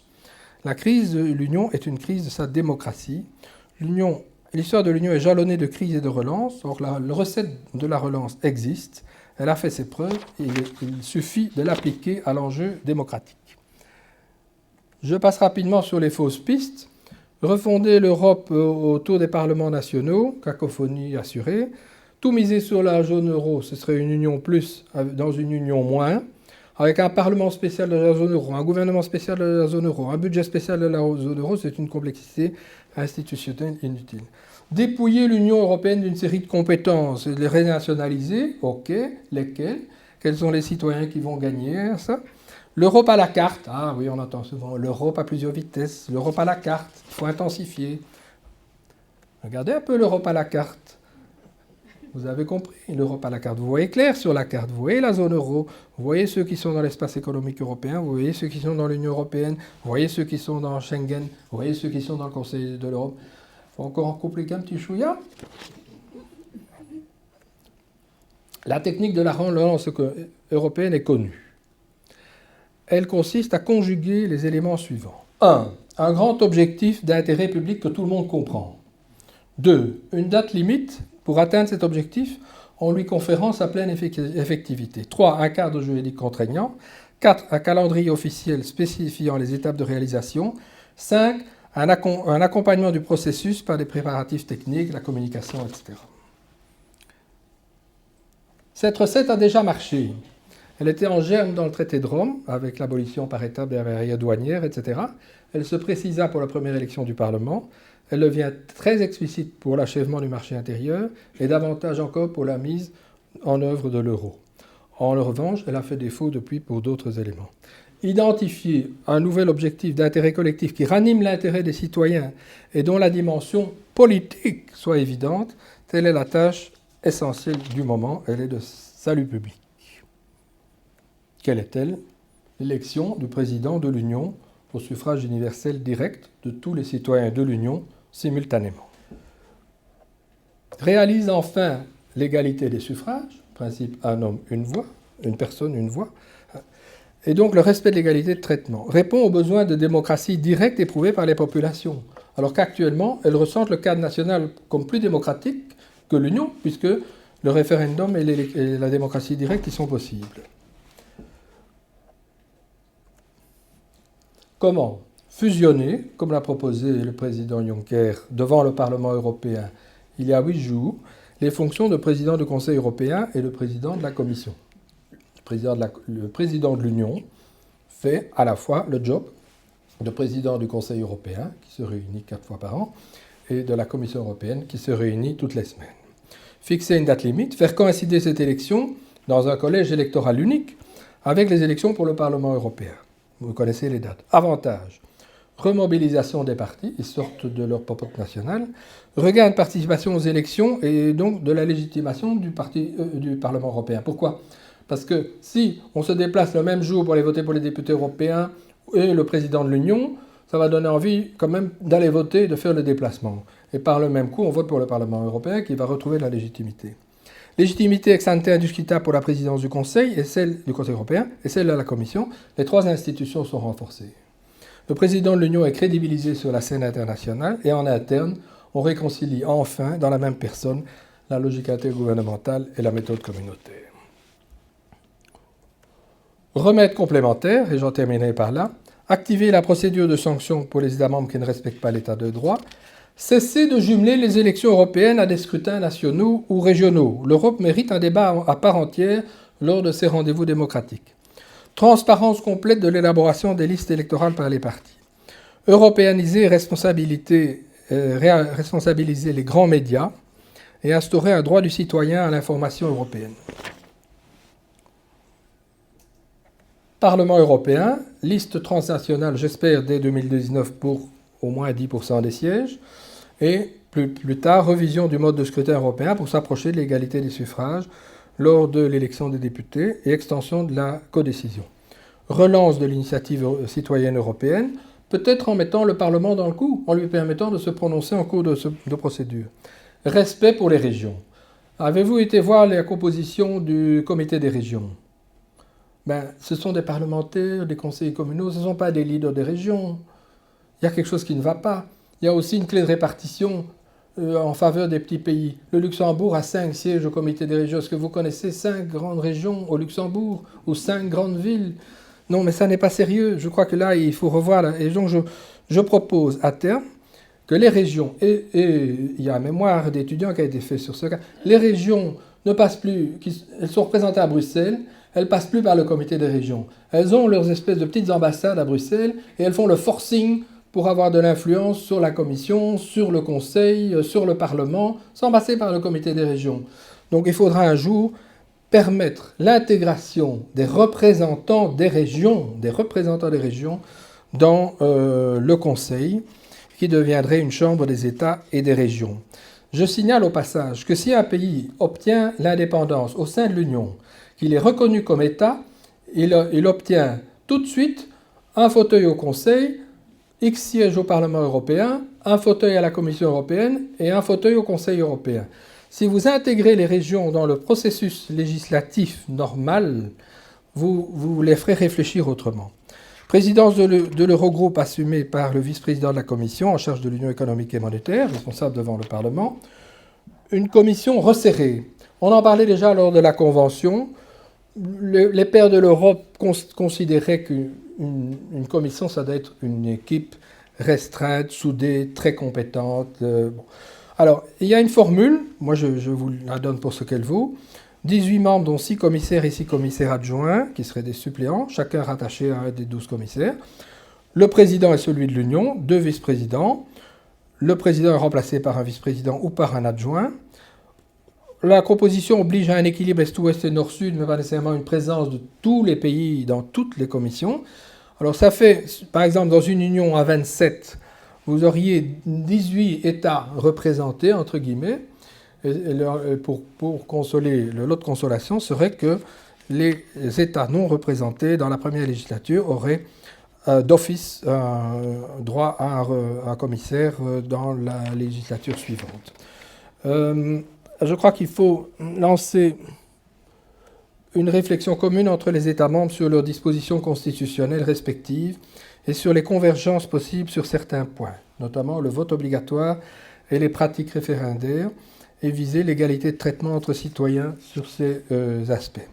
Adopter des stratégies semblables face aux partis extrémistes d'inspiration fascisante, revoir la procédure de ratification des futurs traités, sinon on n'en fera plus jamais, on ne modifiera plus rien et le système sera encore plus figé. Soit après ratification par les 4/5 des États membres, soit à l'issue d'un référendum positif contraignant organisé le même jour simultanément dans toute l'Union. Bonne nouvelle, je suis à la fin. Alors, je suis conscient que je vous ai parlé de trucs institutionnels, de procédures démocratiques, etc., et que beaucoup de gens ne sont pas très sensibles à ces questions et qu'ils ont d'autres soucis. Donc, je suis conscient qu'il y a des mesures à prendre qui sont d'ordre social et économique, comme par exemple un salaire horaire minimum, ou la fin de la concurrence fiscale entre les États membres par une harmonisation, une convergence de l'impôt sur les sociétés, une politique commune d'immigration, une défense commune. Bien sûr, le citoyen se sentira mieux dans cette Europe s'il se sent protégé et s'il sent que les défis concrets sont relevés. Mais mon mandat n'était pas là. Mon mandat était de répondre, l'Union européenne est-elle une démocratie? Non, c'est une oligarchie complexe qui est condamné à la démocratisation du système sous peine de disparaître avec lui. Oui, mais c'est seulement un embryon de démocratie qui peut ou non se développer. Transformer l'Union européenne de l'oligarchie qu'elle est de fait en une démocratie transnationale effective, inédite dans l'histoire, est notre responsabilité à tous vis-à-vis des citoyens européens existants et surtout futurs.